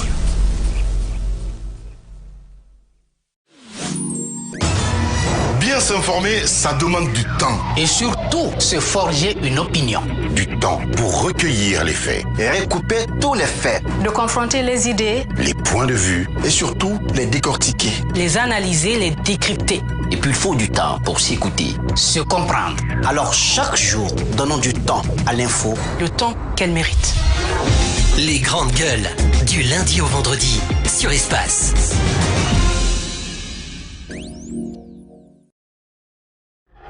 Dans tout le Nabaya. Dans tout le Nabaya. Baté, Mandiana, Sigiri. C'est Radio Espace sur 99. Radio Espace Cancan, la plus cancanaise des radios. Hey. Yo. Groove Station, hip hop. Groove Station, Hussein Kaba. Tous les week-ends c'est hip hop. Espace TV Guinée est sur YouTube. Abonne-toi. Espace Guinée sur YouTube. Espace TV en avance sur les réseaux sociaux. Espace TV Guinée est sur YouTube. Abonne-toi. Espace Guinée sur YouTube. Espace TV en avance sur les réseaux sociaux. En route pour de nouveaux horizons. Aventure, évasion, rencontre, partage, dépaysement. Voir la Guinée autrement. Pour cette rentrée, nous vous proposons des inédits. Bienvenue sur Adafo Média.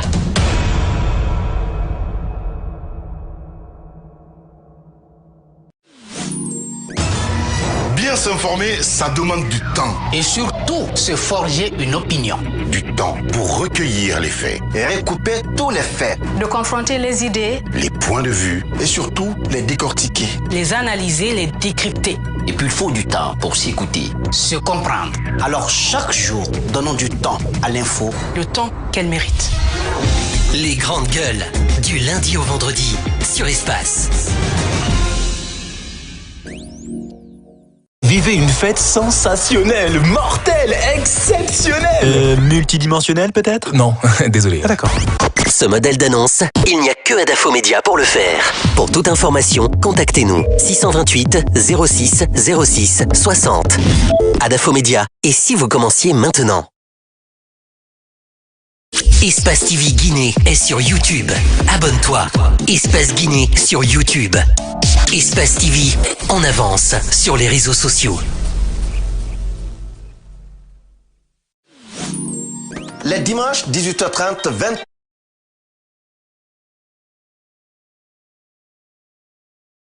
Matin sur Espace TV, merci à Kamine Kondé, à Malik Silla, Mafata Sano, Alassane Diallo, l'homme de nuit, Mahmoudou Kondé, toute une équipe du côté de la régie évidemment pour vous accompagner. Merci à vous, à région, à tous les techniciens à région. Mohamed Diaby réalise cette émission ici à National.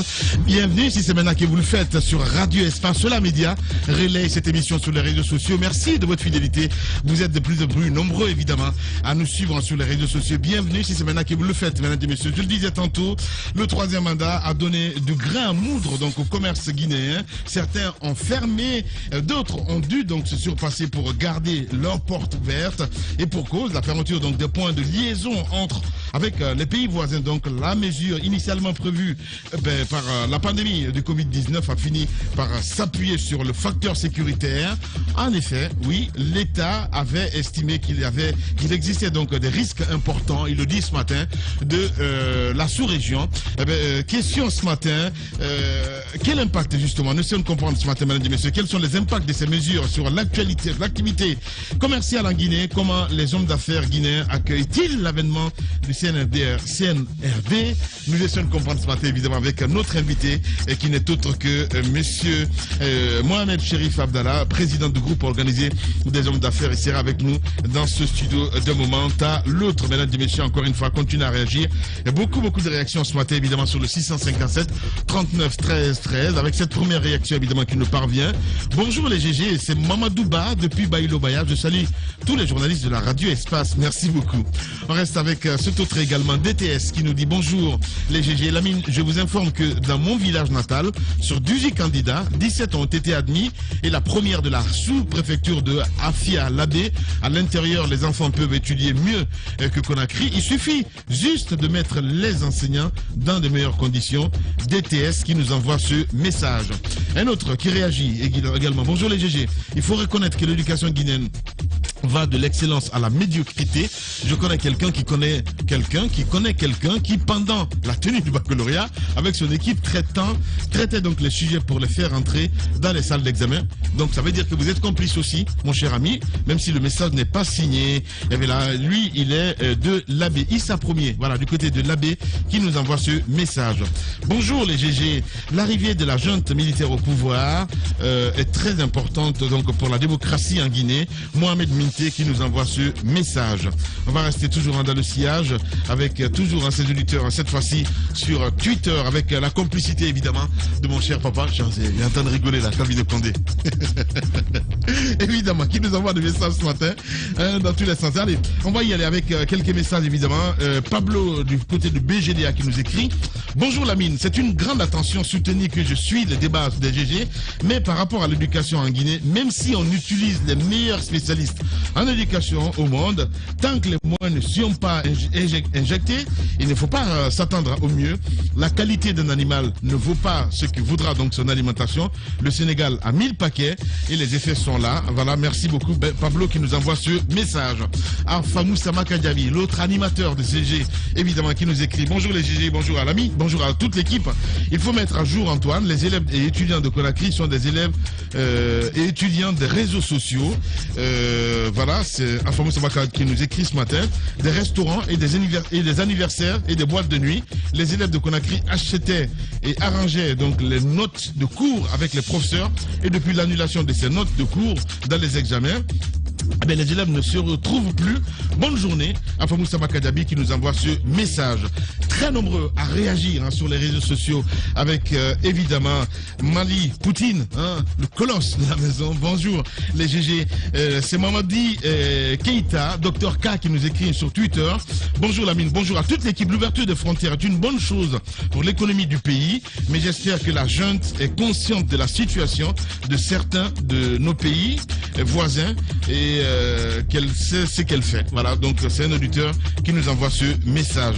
On va rester toujours dans le sillage avec Mamadou Ouribari également qui nous écrit: je tiens à vous informer que si la fermeture des frontières entre Dakar et Conakry a impacté négativement Conakry, on a payé le plus gros lot, car ici à Dakar on n'a rien ressenti. Donc c'est un auditeur qui nous envoie ce message. Le pacificateur également sur Twitter nous écrit: l'échec de l'enseignement est un problème collectif. Nous sommes en train de vivre l'assassinat de l'éducation guinéenne. Voilà, ce secteur a besoin des hommes dignes et remarquables, car enseigner, c'est s'engager dans l'histoire. Éducation égale civisme égale humain. Hashtag espace GG. Lamambank Diallo également qui nous écrit sur Twitter: il faut pas mettre à critiquer seulement. Il faut partir sur le terrain pour s'enquérir donc des réalités. Ne regardez pas seulement le taux de réussite et vous assimilez cela à une fraude. Voilà, intéressez-vous au mode de déroulement des cours et des niveaux des profs. C'est un auditeur évidemment qui nous envoie ce message. Habib So également qui nous écrit sur Twitter: les résultats de ce bac ne reflètent pas du tout le niveau de l'élève guinéen, car la fraude et la corruption ont été les seuls surveillants de ces examens cette année, et les parrains de cela donc ont été les fraudeurs, les fondateurs des écoles privées, les délégués et les chefs de centre. Hashtag espace GG. On a encore le temps avec Moussa Kani Français Condé, un auditeur fidèle évidemment qui nous écrit: mais c'est quand même farfelu de toujours penser qu'à Sigiri, tout le monde est minier. Mais par ailleurs, est-ce que vous savez que Sigiri regorge le plus grand nombre d'écoles privées du pays, à part Conakry? Pose la question ce matin notre auditeur. Jacques, peut-être un mot à dire à Chua. C'est ce que j'ai dit. J'ai dit ça aussi, c'est une vérité. Sigiri a le plus grand nombre d'écoles privées à l'intérieur du pays. Voilà. On a Augustin Fenduno également qui nous écrit sur Twitter avec la complicité de Cabinet Condé. Bonjour les GG. Moi je pense que la fraude dans les examens nationaux n'est pas à la solde donc des enseignants. C'est plutôt le département de l'éducation qui est malsain. Il faut assainir ce système, sinon on va toujours tourner à rond, comme le disait Ahmed Kamara évidemment.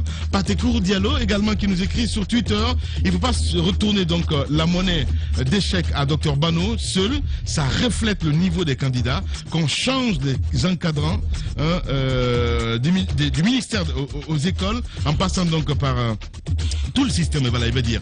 Merci beaucoup. On a Oubi Mikel Mouerdi également qui nous écrit: bonjour les GG, bonjour à toute l'équipe. Qu'est-ce qu'il dit lui?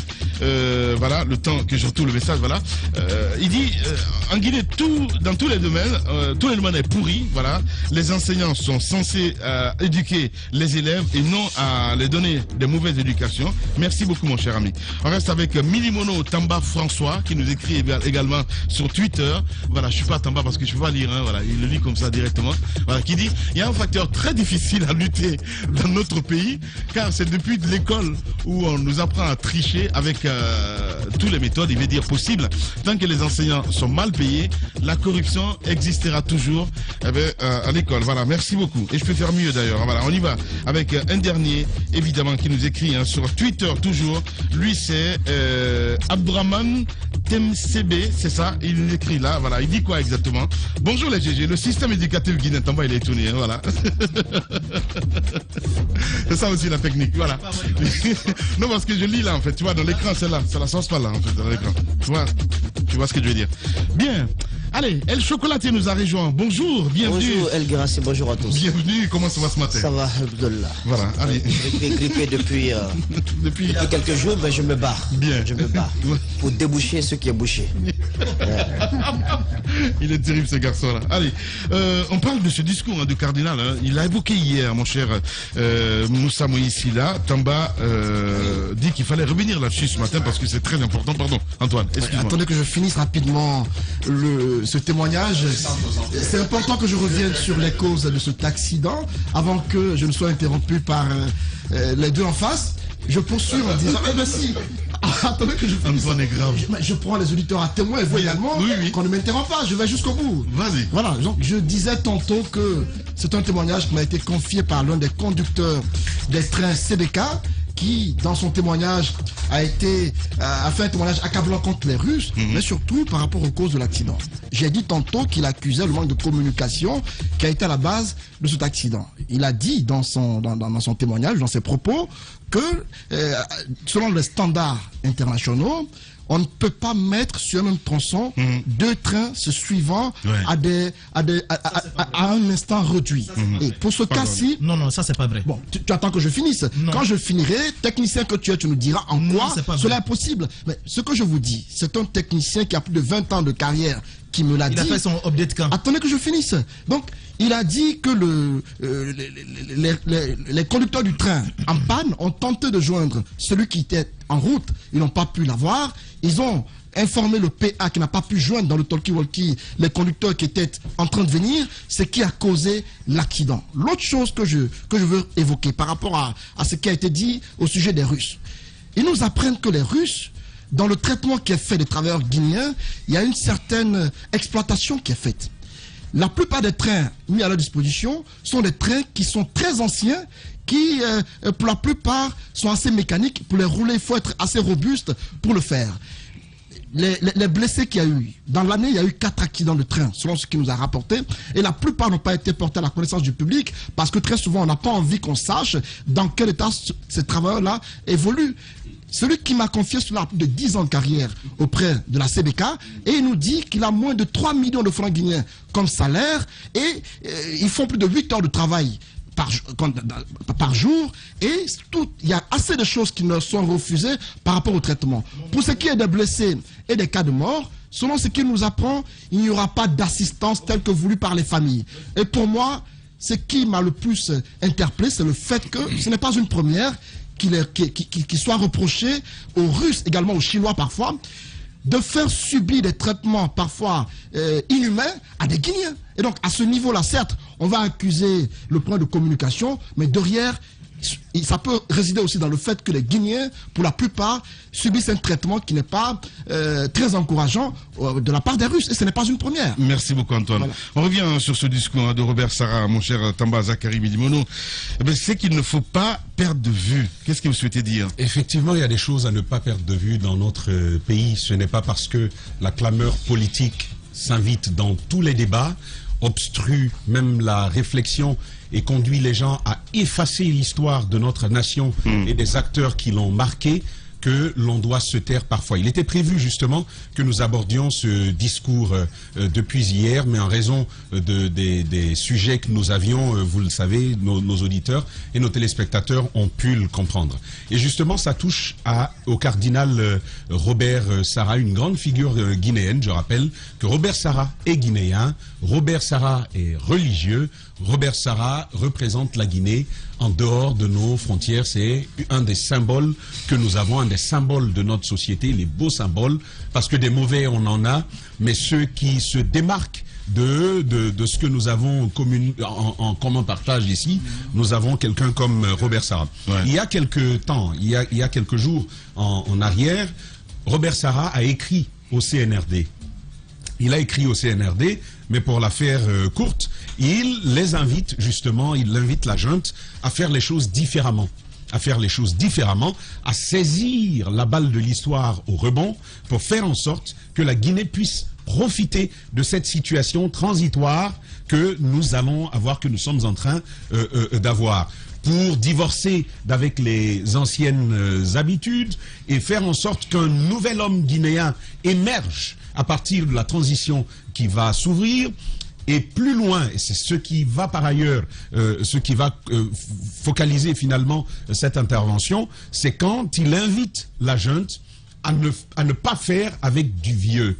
Et il va rappeler un verset biblique. Tu as pu le lire, Ahmed Kourouma. Il va rappeler un verset biblique où il enseigne que on ne peut pas coudre un habit neuf sur un vieux Les grandes gueules. Parce que sinon le neuf tirera sur l'ancien et il finira par se déchirer. Et donc on ne peut pas faire du neuf avec de l'ancien. Et plus loin, il va donc encourager le colonel Konaté, le colonel Doumbouya à avoir beaucoup de courage. Il lui dit, soyez très ferme et très courageux pour prendre les mesures qui s'imposent pour permettre à la Guinée de pouvoir bénéficier de ses ressources et aussi de cette situation. Cela n'a pas plu, parce que pour pas mal de militants, on a entendu là une volonté d'exclusion de certains leaders politiques. Ça, c'est une première chose. De l'autre côté, j'ai lu pas mal de discours où l'on dit, certes, c'est une référence en matière religieuse, mais sur la question politique, ce n'est pas son domaine, on n'aimerait pas l'entendre là-dessus.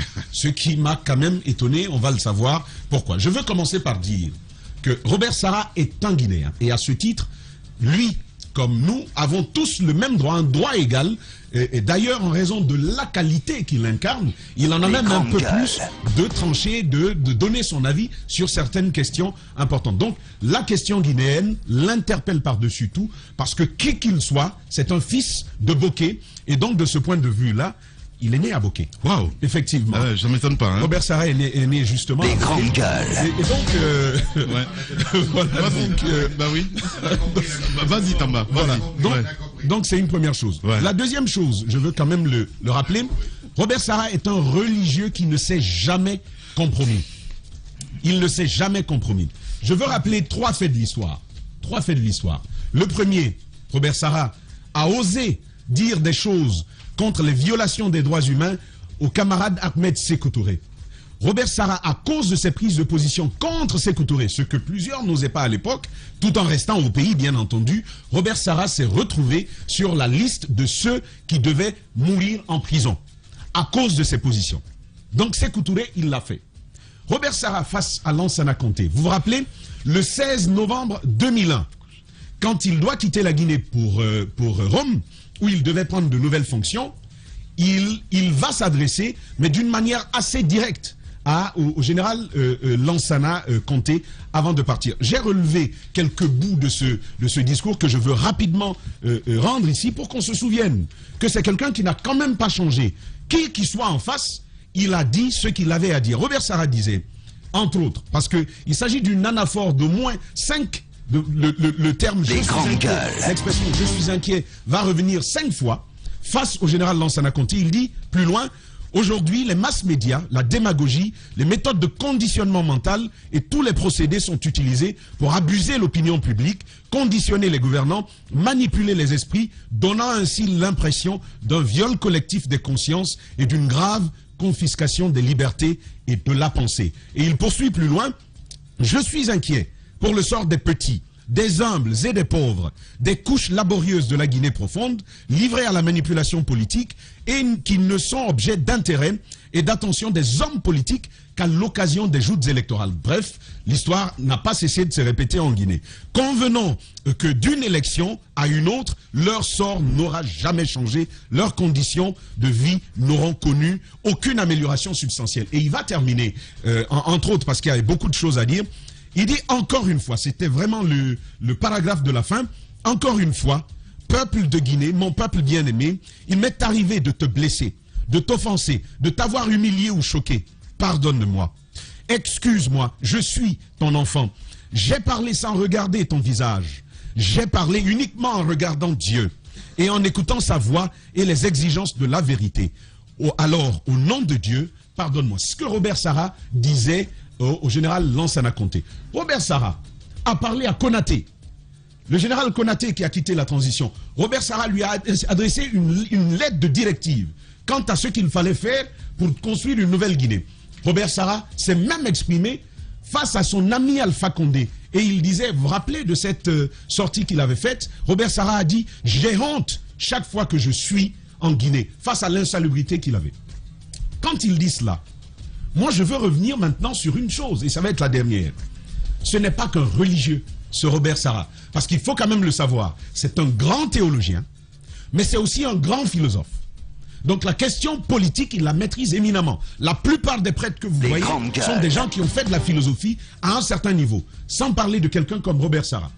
Robert Sarah est un exégète.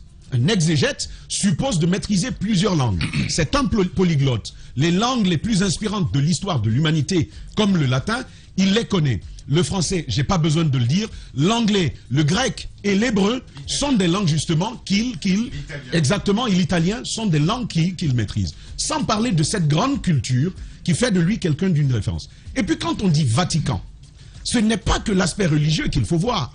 Il faut quand même savoir que c'est aussi un État. Évidemment. Et que la gestion politique, il est à fond à l'intérieur. Ouais. C'est donc quelqu'un qui a toute la qualité, au niveau moral, mais au niveau intellectuel pour exprimer un avis.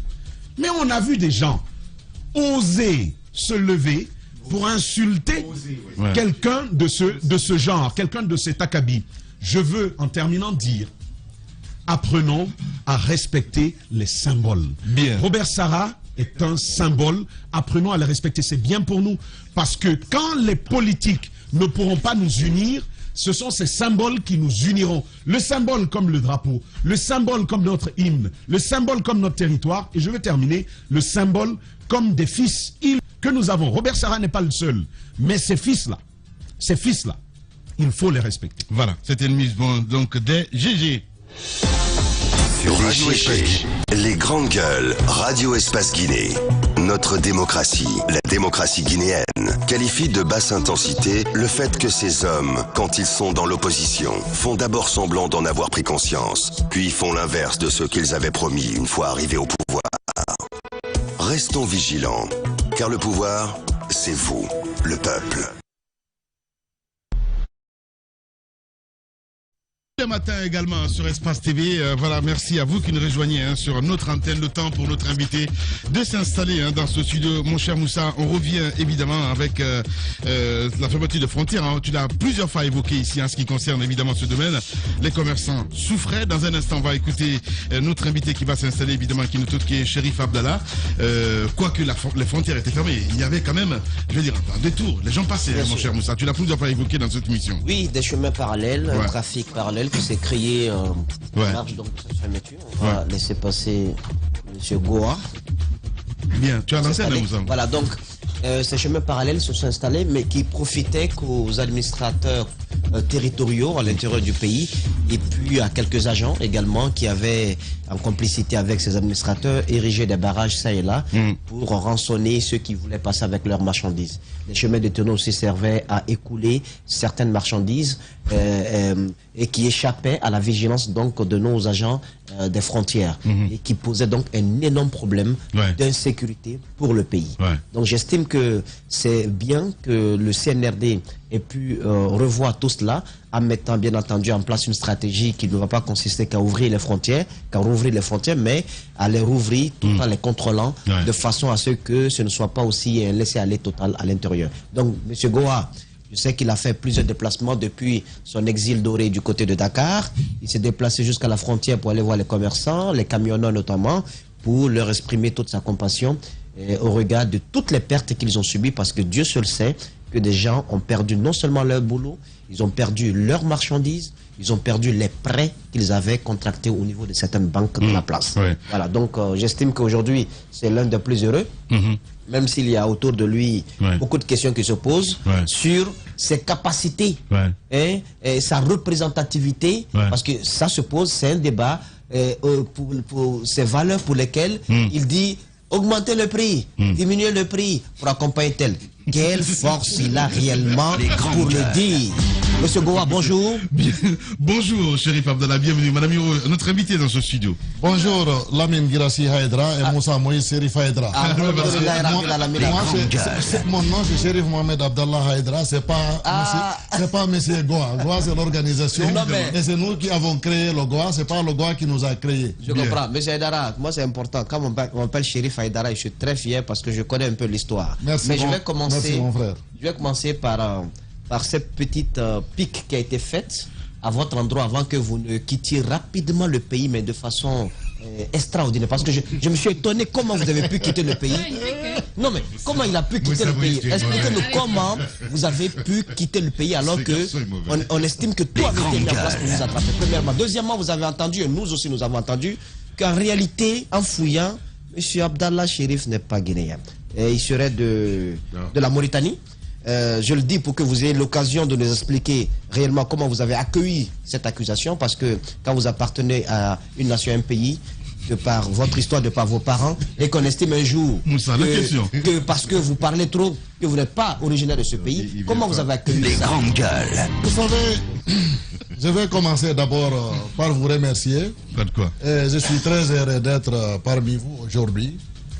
Je vais aussi dire que j'ai demandé un droit de réponse et je vous remercie de m'avoir accordé ce droit de réponse parce que j'ai été attaqué ici par des contre-vérités. Ah bon? Qui vous a attaqué? Le vendredi passé. Ah, ok. En disant que justement ce que M. Moïse Chérif Haïdra vient de dire. J'en suis sûr qu'Antoine est passé par là. Non. Étonnez-moi, c'est pas lui, c'est lui. C'est lui. Eh ben voilà. Donc, ce que M. Moïse Chérif Haïdra vient de dire, que moi je dis d'augmenter et de diminuer le prix. C'était pas des bêtises. Ahmed, laisse-le parler.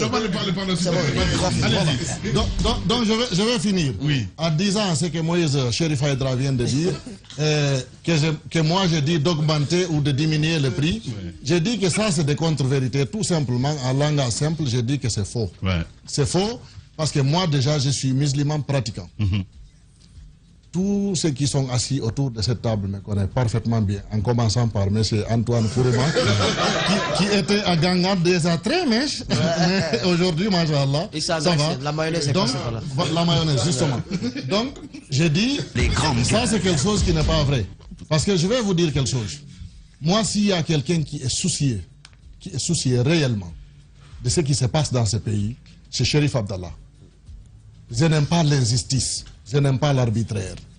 Tout ce que les opérateurs économiques ont subi dans ce pays, vous connaissez, vous êtes là avec nous. Et la plupart du temps, les journalistes de Espace ont été avec nous sur le terrain depuis toutes ces années. Le problème entre moi et l'ancien régime a commencé en 2013, lorsque le marché de Madina a été attaqué, saccagé, incendié. Je ne pouvais pas... je vais finir. Quand vous me posez des questions, laissez-moi d'abord. Oui, mais il faut qu'on est clair. Entre vous et l'ancien régime, entre vous ou entre l'organisation et l'ancien régime? Oui, entre nous, c'est la même chose. Non, on veut bien savoir. Entre l'organisation, entre le Goa et l'ancien. Vous comprenez? Donc, c'est pour vous dire, nous travaillons toujours sur l'environnement des affaires pour le bien-être de tous les citoyens guinéens et pour la protection des opérateurs économiques. Le Goa est une véritable machine de développement. Mais quand nous sommes attaqués, nos biens sont détruits. Nous avons enregistré plus de 2000 victimes opérateurs économiques. Plus de 300 milliards de pertes. Tenez-vous bien, vos journalistes guinéens. 0 arrestation. C'est extraordinaire ce pays. 0 arrestation. Plus de 300 milliards de pertes. 2000 victimes. 0 arrestation. Vous pouvez cautionner ça? Et pourtant, ce sont les opérateurs économiques qui payent les taxes qui font vivre l'État. Les forces de défense et de sécurité sont payées à partir de nos propres sières. Les efforts des opérateurs économiques qui payent la douane, qui payent les impôts. Vous comprenez? Ça, personne ne doit cautionner cela d'abord. C'est pour vous dire Maintenant, par rapport au prix, je vais résumer très rapidement. Vous allez me finir, je vais parler. Écoutez, je n'ai pas beaucoup de temps d'antenne. Allez-y. Après, on aura l'occasion, si vous avez le temps de m'inviter, et je précise. Les grandes gueules. M. Lamine Guirassy est un ami de très longue date. Mais ce studio, depuis 2014, ils ne m'ont pas invité ici. Pourtant, nous avons subi. Lamine, c'est depuis 2014. Lamine, c'est pas bien. Vous comprenez? C'est pas bien de la part de Lamine. Ça, il est là, c'est clair. C'est un ami et pourtant ici, il sait que nous avons souffert ensemble depuis 2014. Le débat. Bon, je vais finir.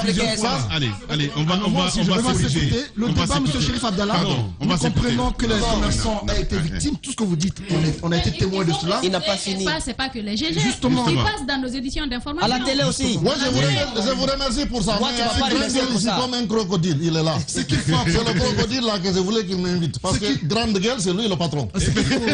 Ça, c'est vrai. Allez, les gars, on va s'écouter. Pardon, excusez.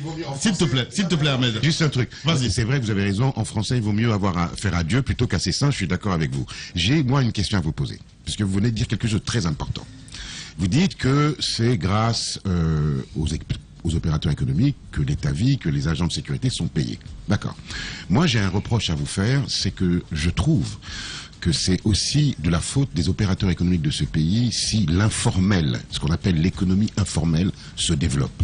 Est-ce que vous connaissez le taux d'imposition sur les opérateurs économiques, et est-ce que vous avez dans vos données le taux que vous payez comme impôt à l'État? Ça, c'est déjà la première chose. Parce que si vous pouvez ici nous affirmer on participe à l'économie guinéenne, si nous on n'a pas les chiffres, on ne peut pas vous défendre. Donc donnez-nous les chiffres réels de vos taux d'imposition et ce que vous payez à l'État. Vous êtes en train d'un peu déraper. Il n'y a pas un seul, il n'y a pas un seul opérateur économique en République. Les grandes gueules. Qu'il soit grossiste, demi-grossiste, détaillant, industriel ou agriculteur qui ne paye pas d'impôts. Très bien. Ça, il faut mettre ça dans la tête des gens. C'est une bonne nouvelle. Vous comprenez?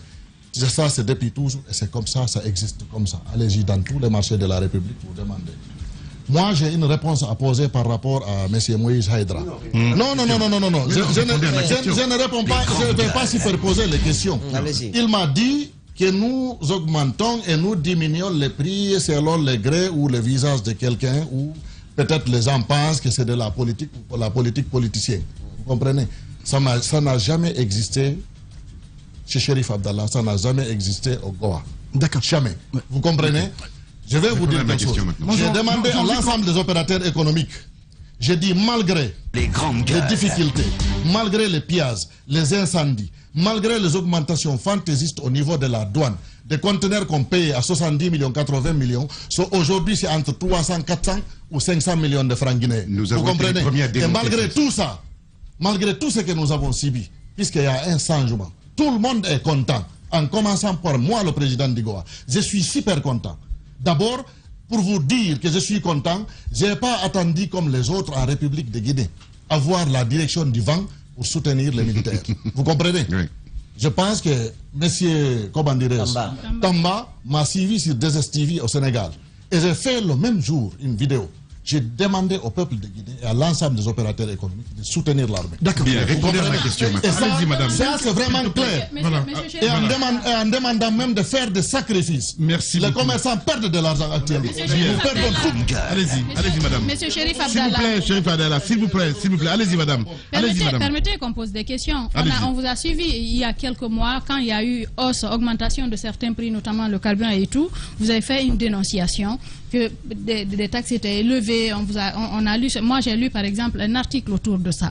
Avez-vous, oui ou non, demandé aux commerçants de baisser les prix pour soutenir les commerçants, pour soutenir la junte actuelle au pouvoir? Quand vous allez y répondre, je vais enchaîner avec une autre question. Ce que j'ai demandé aux commerçants, la réponse c'est terre à terre. J'ai dit malgré les difficultés, malgré tout ce que nous avons subi, je sais que nous gagnons absolument rien en ce moment. Nous sommes ségrégés, c'est des marchés de gré à gré. Nous, par exemple, nos dossiers n'ont jamais passé quelque part depuis l'arrivée d'Alpha au pouvoir. C'est la ségrégation totale et vous-même vous le savez. C'est pas un secret. Vous comprenez? Non, je vais finir. Ce que j'ai demandé aux opérateurs économiques, c'est de faire des efforts, malgré les difficultés. Même si vous ne gagnez pas de bénéfices en ce moment-là, soutenir le militaire, on va être avec eux, on va travailler avec eux désormais pour qu'il y ait la paix et l'unité entre tous les citoyens guinéens et pour le décollage économique de notre pays. Et je suis revenu en Guinée pour répondre justement à l'appel des militaires, pour discuter avec eux, pour travailler sur l'environnement des affaires. Bien. Ça, c'est sans démagogie. Oui, en tant que président d'une organisation quand même qui fédère soi-disant, parce qu'il y a beaucoup de choses qui se disent autour du Goa, est-ce que vous avez pensé aux répercussions de vos propos sur les commerçants justement? Parce que dans un pays tel que le nôtre, où il y a des supputations, où on suppose qu'on hausse des prix par rapport à tel ou tel, est-ce que vous avez pensé aux conséquences de vos propos sur ces commerçants? Parce que ça créait un tollé pas possible. On suppose que oui, les commerçants ont fait ça, soit pour fatiguer le régime d'Alpha Condé et tout. Est-ce que vous avez bien réfléchi en disant de tels propos? J'ai bien réfléchi. Parce que imaginez, la dernière fois vous dénonciez l'augmentation et aujourd'hui vous dites aux gens de faire des sacrifices. Je vais répondre. J'ai très bien réfléchi. S'il y a une organisation qui a souffert en Guinée en protégeant l'ensemble des commerçants de ce pays sur leurs propres frais, c'est le Goa. Bien. Mais je ne suis pas étonné. Je vais finir la mine. Je ne suis pas étonné. Lorsque j'étais absent de la Guinée pour des raisons de sécurité, les institutions qui se trouvent ici, Chambre de commerce et les patronats, ont fait une déclaration pour dire que le Goa ne peut pas parler au nom du secteur privé. J'ai écouté ça, la déclaration là. Le Goa, je précise bien, a son agrément et vous le connaissez. Les grandes gueules. Suivez-moi bien. Un parti politique. Je vais finir. Non mais assumez, c'est aussi simple que ça. Je vais finir. Vous comprenez? Les grandes gueules. Donc, si on nous attaque, alors que des milliards et des milliards de centimes additionnels rentrent au niveau de ces institutions-là, tous les commerçants qui ont été victimes en République de Guinée n'ont jamais bénéficié de l'appui de ces institutions-là. C'est le Goa qui a souffert avec tous les commerçants, tous ceux qui ont été victimes. C'est le Goa qui a souffert avec eux jusqu'à présent. Est-ce qu'on peut maintenant rentrer dans... Vous ne pouvez pas me dérouter, je suis en train de vous dire... Vous ne pouvez pas faire de la propagande. Attendez, Monsieur Aïdara, vous ne pouvez pas venir. Tous ceux qui nous ont attaqués, nous allons demander des audits. D'accord, des audits c'est bien, mais je vous suis depuis le départ. Vous faites dans la victimisation, M. Chérif Abdallah. Le débat c'est autour de vos propos. Et ce n'est pas une première. On vous a toujours reproché d'avoir un discours politique. Vous êtes des commerçants, mais on vous reproche d'avoir un parti pris dans le débat en cours. Je finis tout de suite. Il y a eu des dégâts causés lors du régime Alpha Condé. Et pour la plupart des commerçants, on l'a toujours dénoncé. Mais le constat qui a été fait, lorsque vous prenez la parole très souvent... Qui a dénoncé? Attendez, nous journalistes, on l'a toujours dénoncé. Les grandes gueules. Et on l'a dénoncé. Ce qui vous est arrivé ici, on l'a dénoncé. Et à Kissidougou et ailleurs, on l'a dénoncé. Ce qu'on vous reproche, c'est un discours assez partisan. On reproche à vous, Chérif Abdallah, de souvent dire aux commerçants, lorsqu'il y a manifestation de rue ou même journée ville morte, de fermer les boutiques. Et ça ferme les boutiques.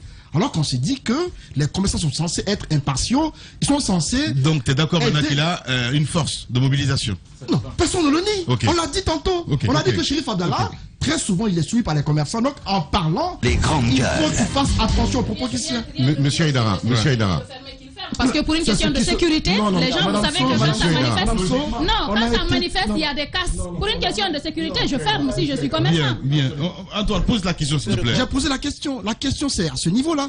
Comment comprenez-vous que vous ayez un discours politique alors que vous êtes commerçant? Je vais vous dire clairement. Ce qui se passe en Guinée, ça se passe qu'en Guinée. Pourquoi? Les commerçants ont été attaqués ici parce qu'on estime que le commerçant est dans son ensemble et dans l'opposition. Sinon, tout le monde connaît, moi, je n'ai jamais milité dans un parti politique. Jamais. Personne ne peut nier cela. Je n'ai jamais signé une carte de membre, nulle part. Depuis toujours. Vous comprenez? Je suis dans le Goa et je reste dans le Goa. Mais si les commerçants sont attaqués à cause de la politique, vous comprenez? Nous allons nous défendre conséquemment. Ça, c'est clair et net. Et si on qualifie ça de politique, ou on me qualifie d'opposant, en Guinée, on pense seulement qu'il faut être un sommaire chronique pour faire de la politique. Si les commerçants veulent faire de la politique, c'est leur droit le plus absolu de faire la politique. Les commerçants, c'est des citoyens guinéens comme tout le monde. Vous comprenez? Ça, c'est un. Deuxièmement, M. Haïdra, suivez-moi, je réponds toujours à M. Haïdra ici. M. Haïdra a dit, on a dit ici, que moi je suis étranger.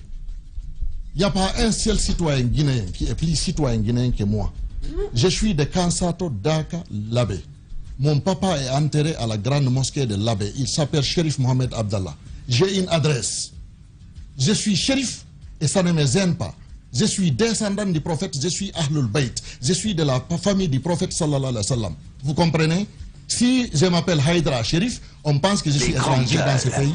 C'est des mensonges. Allez-y à Kankan, la famille Shérif de Kankan est là. Ce sont mes parents. Ceux de Kindia sont là. Ce sont mes parents. Ceux de Boké est là. Ce sont mes parents. Et moi, je suis shérif de l'Abbé, c'est clair, et je suis citoyen guinéen. Ce sont des politiciens qui sont en panne de militants, comme il y a un autre vieux qui avait parlé de ça lorsqu'ils ont voulu saccager les boutiques de Madina, lorsqu'ils ont dit que la casse était, comment dirais-je, brûlée, et j'ai défendu ça, j'ai dit que c'est Alpha Condé qui est derrière.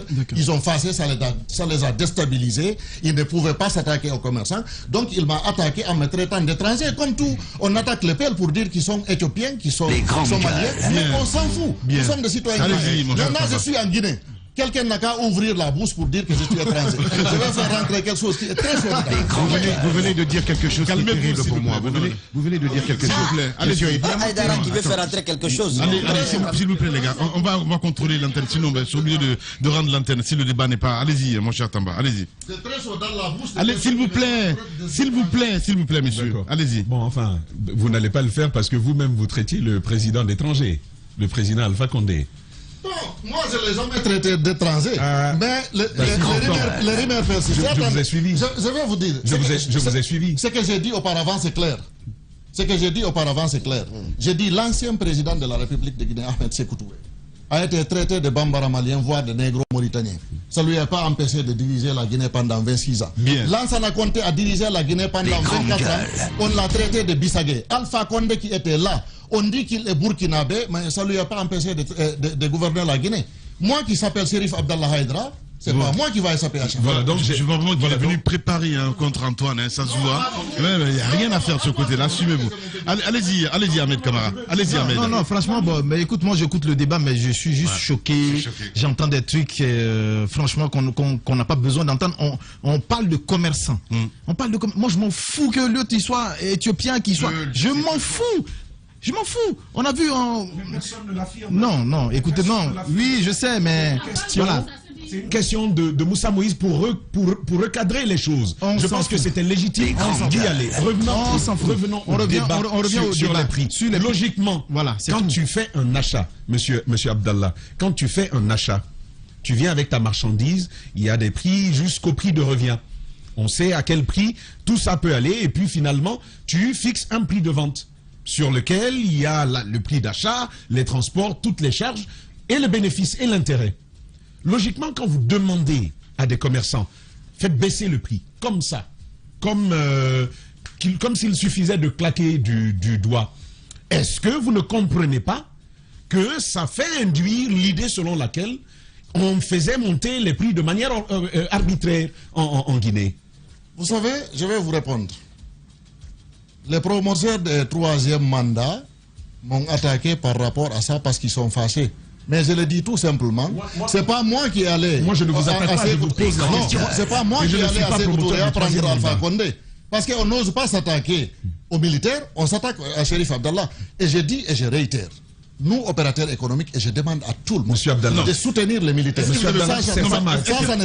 que vous avez compris la question de Tamba? Shérif Abdallah, s'il vous plaît, on va s'écouter.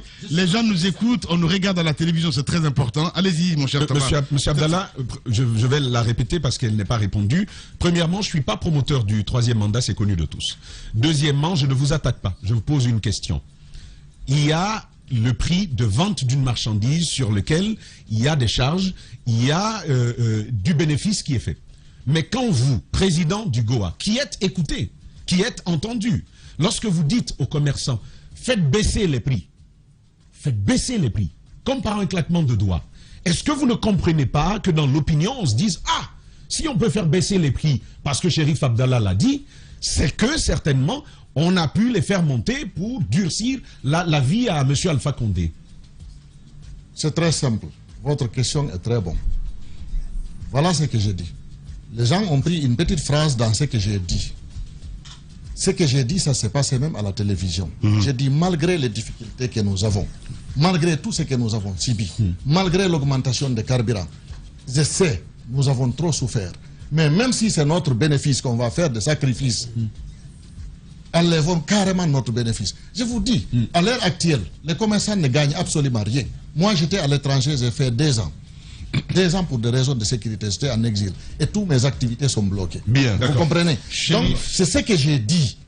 Faisons des efforts dans ce cadre-là. Et si on m'attaque pour ça, c'est que c'est facile de m'attaquer. Vous ne répondez pas à la question. Voilà. Oui, mais oui, parce que il ne répond pas à la question. Mais ce que je vais lui dire, c'est un abus de langage de dire que les commerçants perdent. Je ne peux pas être d'accord qu'on me dise que les commerçants perdent. Personne ne va lancer un business pour perdre. Est-ce qu'ils vont prendre des marchandises pour venir vendre à perte ici? C'est de ça qu'on a besoin. Alors donnez-nous les chiffres. Expliquez-nous comment ça se passe. Prouvez-nous comment ils perdent. Ils perdent des fonds. Je vous rends la parole rapidement sur 2 préoccupations, hein, parce que, comme je vous l'ai dit, moi je vous ai suivi un moment. Est-ce que vous comprenez également que vos prises de position, parce que ce n'est pas un secret, entre vous, le président Alpha Condé, entre vous et le régime, c'était pas la meilleure amitié. Est-ce que votre position par rapport à ce régime-là n'a pas un peu compliqué la situation des commerçants au niveau intérieur? Ça, c'est une première question. La deuxième question, c'est sur ce que vous avez dit sur la 2STV. J'étais là, j'ai un peu sursauté. Lorsque le journaliste a dit, mais c'est quoi le bilan du professeur Alpha Condé? Vous avez dit, il n'y a rien. Aucun bilan, il n'y a rien du tout. Le journaliste a dit, mais sur la question énergétique, il y a des barrages. Et vous avez dit, monsieur Chérif Abdallah, vous avez dit... Avant Alpha Condé, nous avions plus d'électricité en Guinée que quand il est arrivé. Chérif Abdallah, est-ce que vous n'en faites pas un peu trop? Depuis toujours, pendant l'hivernage, nous avons le courant en gogo en République de Guinée. Depuis toujours. Non, il ne faut pas dire non. Nous sommes tous à Conakry. Pendant la saison de pluie, on a le courant à Conakry. Si c'est ça que vous parlez. Pendant l'hivernage, on a le courant. Mais pendant la saison sèche, on n'a pas de courant. La différence, c'est que cette année, en saison sèche, on avait le courant. Ah oui. Et moi, je n'étais pas là. Ah, mais nous, on était là. Moi-même, je constate ça. C'est ça, je n'étais pas là. Attendez, moi-même, je constate ça. Dans ce cas, abstenez-vous du débat, alors. Non, pas du tout. Mais dans ce cas, il faut le faire. Il faut savoir. Merci, Ahmed. Merci beaucoup. Vous n'avez pas ce monopole, justement, de débat. Allez-y, Moussa. Il y a un constat. Des commerçants ont été pillés. Ils ont tout perdu, qui ne sont pas peut-être affiliés au GOA, qui ne sont d'aucune organisation professionnelle ou d'hommes d'affaires. Les commerçants ont perdu tout. Mais la question aussi, c'est la question de fond. Les grandes gueules. À l'organisation de ce secteur des affaires. Ouais. Parce que c'est un secteur qui n'est pas du tout organisé. Pas parce que l'État a été toujours absent, mais parce que aussi, au fond, les commerçants, les professionnels de ce secteur ne parlent pas au nom d'une seule et même voix pour bien s'organiser. C'est plus de l'informel. Exactement. Je vais poser 2 questions à ce niveau à M. Abdallah. La première, c'est le concernant lui-même. Ce sont des commerçants, non pas des moindres, qui affirment que c'est bien. Ils tchatchent. Chérif Abdallah, quand il parle, ça claque. Mais il parle au nom des hommes d'affaires. Et pour ça, lui-même, il doit être un homme d'affaires imposant. Prends l'exemple de la Turquie, celui qui est à la tête du secteur privé. Les grandes gueules. Il y a quand même, en termes de business, qui est au sommet, donc il sert d'exemple. Donc quand on te met à la tête d'un groupement des hommes d'affaires, toi-même tu dois avoir, comme on appelle, une base solide, économique solide, en termes d'investissement dans les boutiques, dans les magasins, dans les affaires. Lui, on estime qu'il n'a pas grand-chose, qu'il n'a pas 1, 2, 3, 4 boutiques. Ça, je le dis pour que, terre à terre comme ça, pour qu'il puisse expliquer. Est-ce que pour parler au nom des aveugles, il ne faut pas être aussi un peu aveugle quand même? Les grandes gueules. Ça, c'est ma première question. La deuxième... Oui, un peu aveugle quand même. La deuxième, c'est par rapport à la chambre de commerce. En Guinée, c'est un instrument de régulation de ce secteur. Les grandes gueules. Qui n'existe presque pas. Et d'ailleurs, la dernière fois que le président a voulu que cela soit mis en place, ça a été un combat de partis politiques encore. J'ai été étonné. Pour mettre quelqu'un à la tête de la chambre de commerce. Donc, finalement, c'est lui qui a fait l'arbitrage au niveau de Sécoutoria et ça a donné ce que ça a donné. Alors, qu'est-ce que vous allez faire? Parce que maintenant, on est dans une sorte de renouveau. Qu'est-ce que vous allez faire pour que cet instrument de régulation soit mis en place ailleurs, en Côte d'Ivoire, au Sénégal? Quand vous parlez de chambre de commerce, c'est pas n'importe quoi. Bien. Allez-y, première question. Vous parlez, moi je préfère que vous parlez déjà des choses que vous connaissez. Quand vous dites, j'ai pas... Par rapport à mes activités, ça c'est personnel à moi et ça ne regarde que moi et ma famille. Non, c'est une information. C'est pas une affirmation, c'est une question. Non, ça ne regarde pas que vous êtes votre Je vais vous dire quelque chose. Les grandes gueules. Quand tu vois un homme d'affaires devant toi, il faut savoir que tu as un homme d'affaires devant toi. Pour dire qu'il a des activités par-ci, il a des activités par-là, ça c'est lui qui connaît là où il a des activités.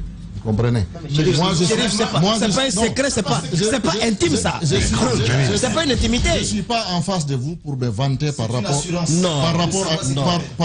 quoi que ce soit. C'est l'inquiétude de certains commerçants. Par rapport à quoi que ce soit. Il n'y a pas un seul commerçant qui peut vous dire qu'il est inquiet. Ah bon? Par rapport à non, par rapport à cette question. S'il y a un seul qui est inquiet, montrez-moi la personne qui dit qu'il est inquiet. Monsieur Aïdara, vous devriez faire de la politique. Vous comprenez? Vous devriez faire de la politique. Je vais vous dire, non. Vous devriez faire de la politique. Merci vous n'avez répondu à aucune des questions. Et non seulement il n'a répondu à aucune des questions. Attends, je peux parler.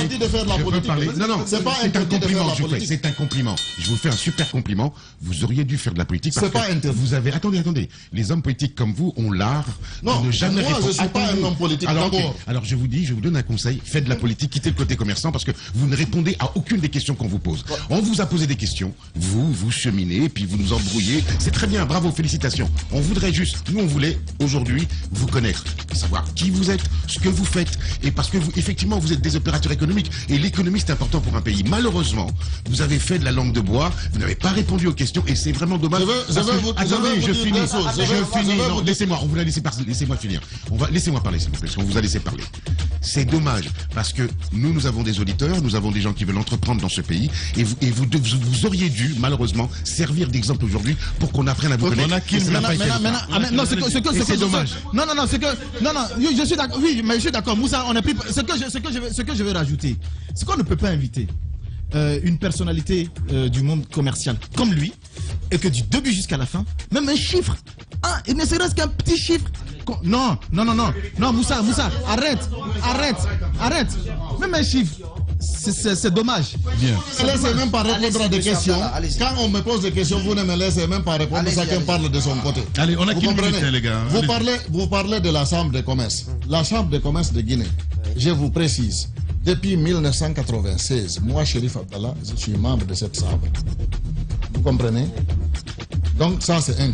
Et les chambres de commerce nationaux, les chambres de commerce nationaux partout dans le monde, on connaît comment ça fonctionne.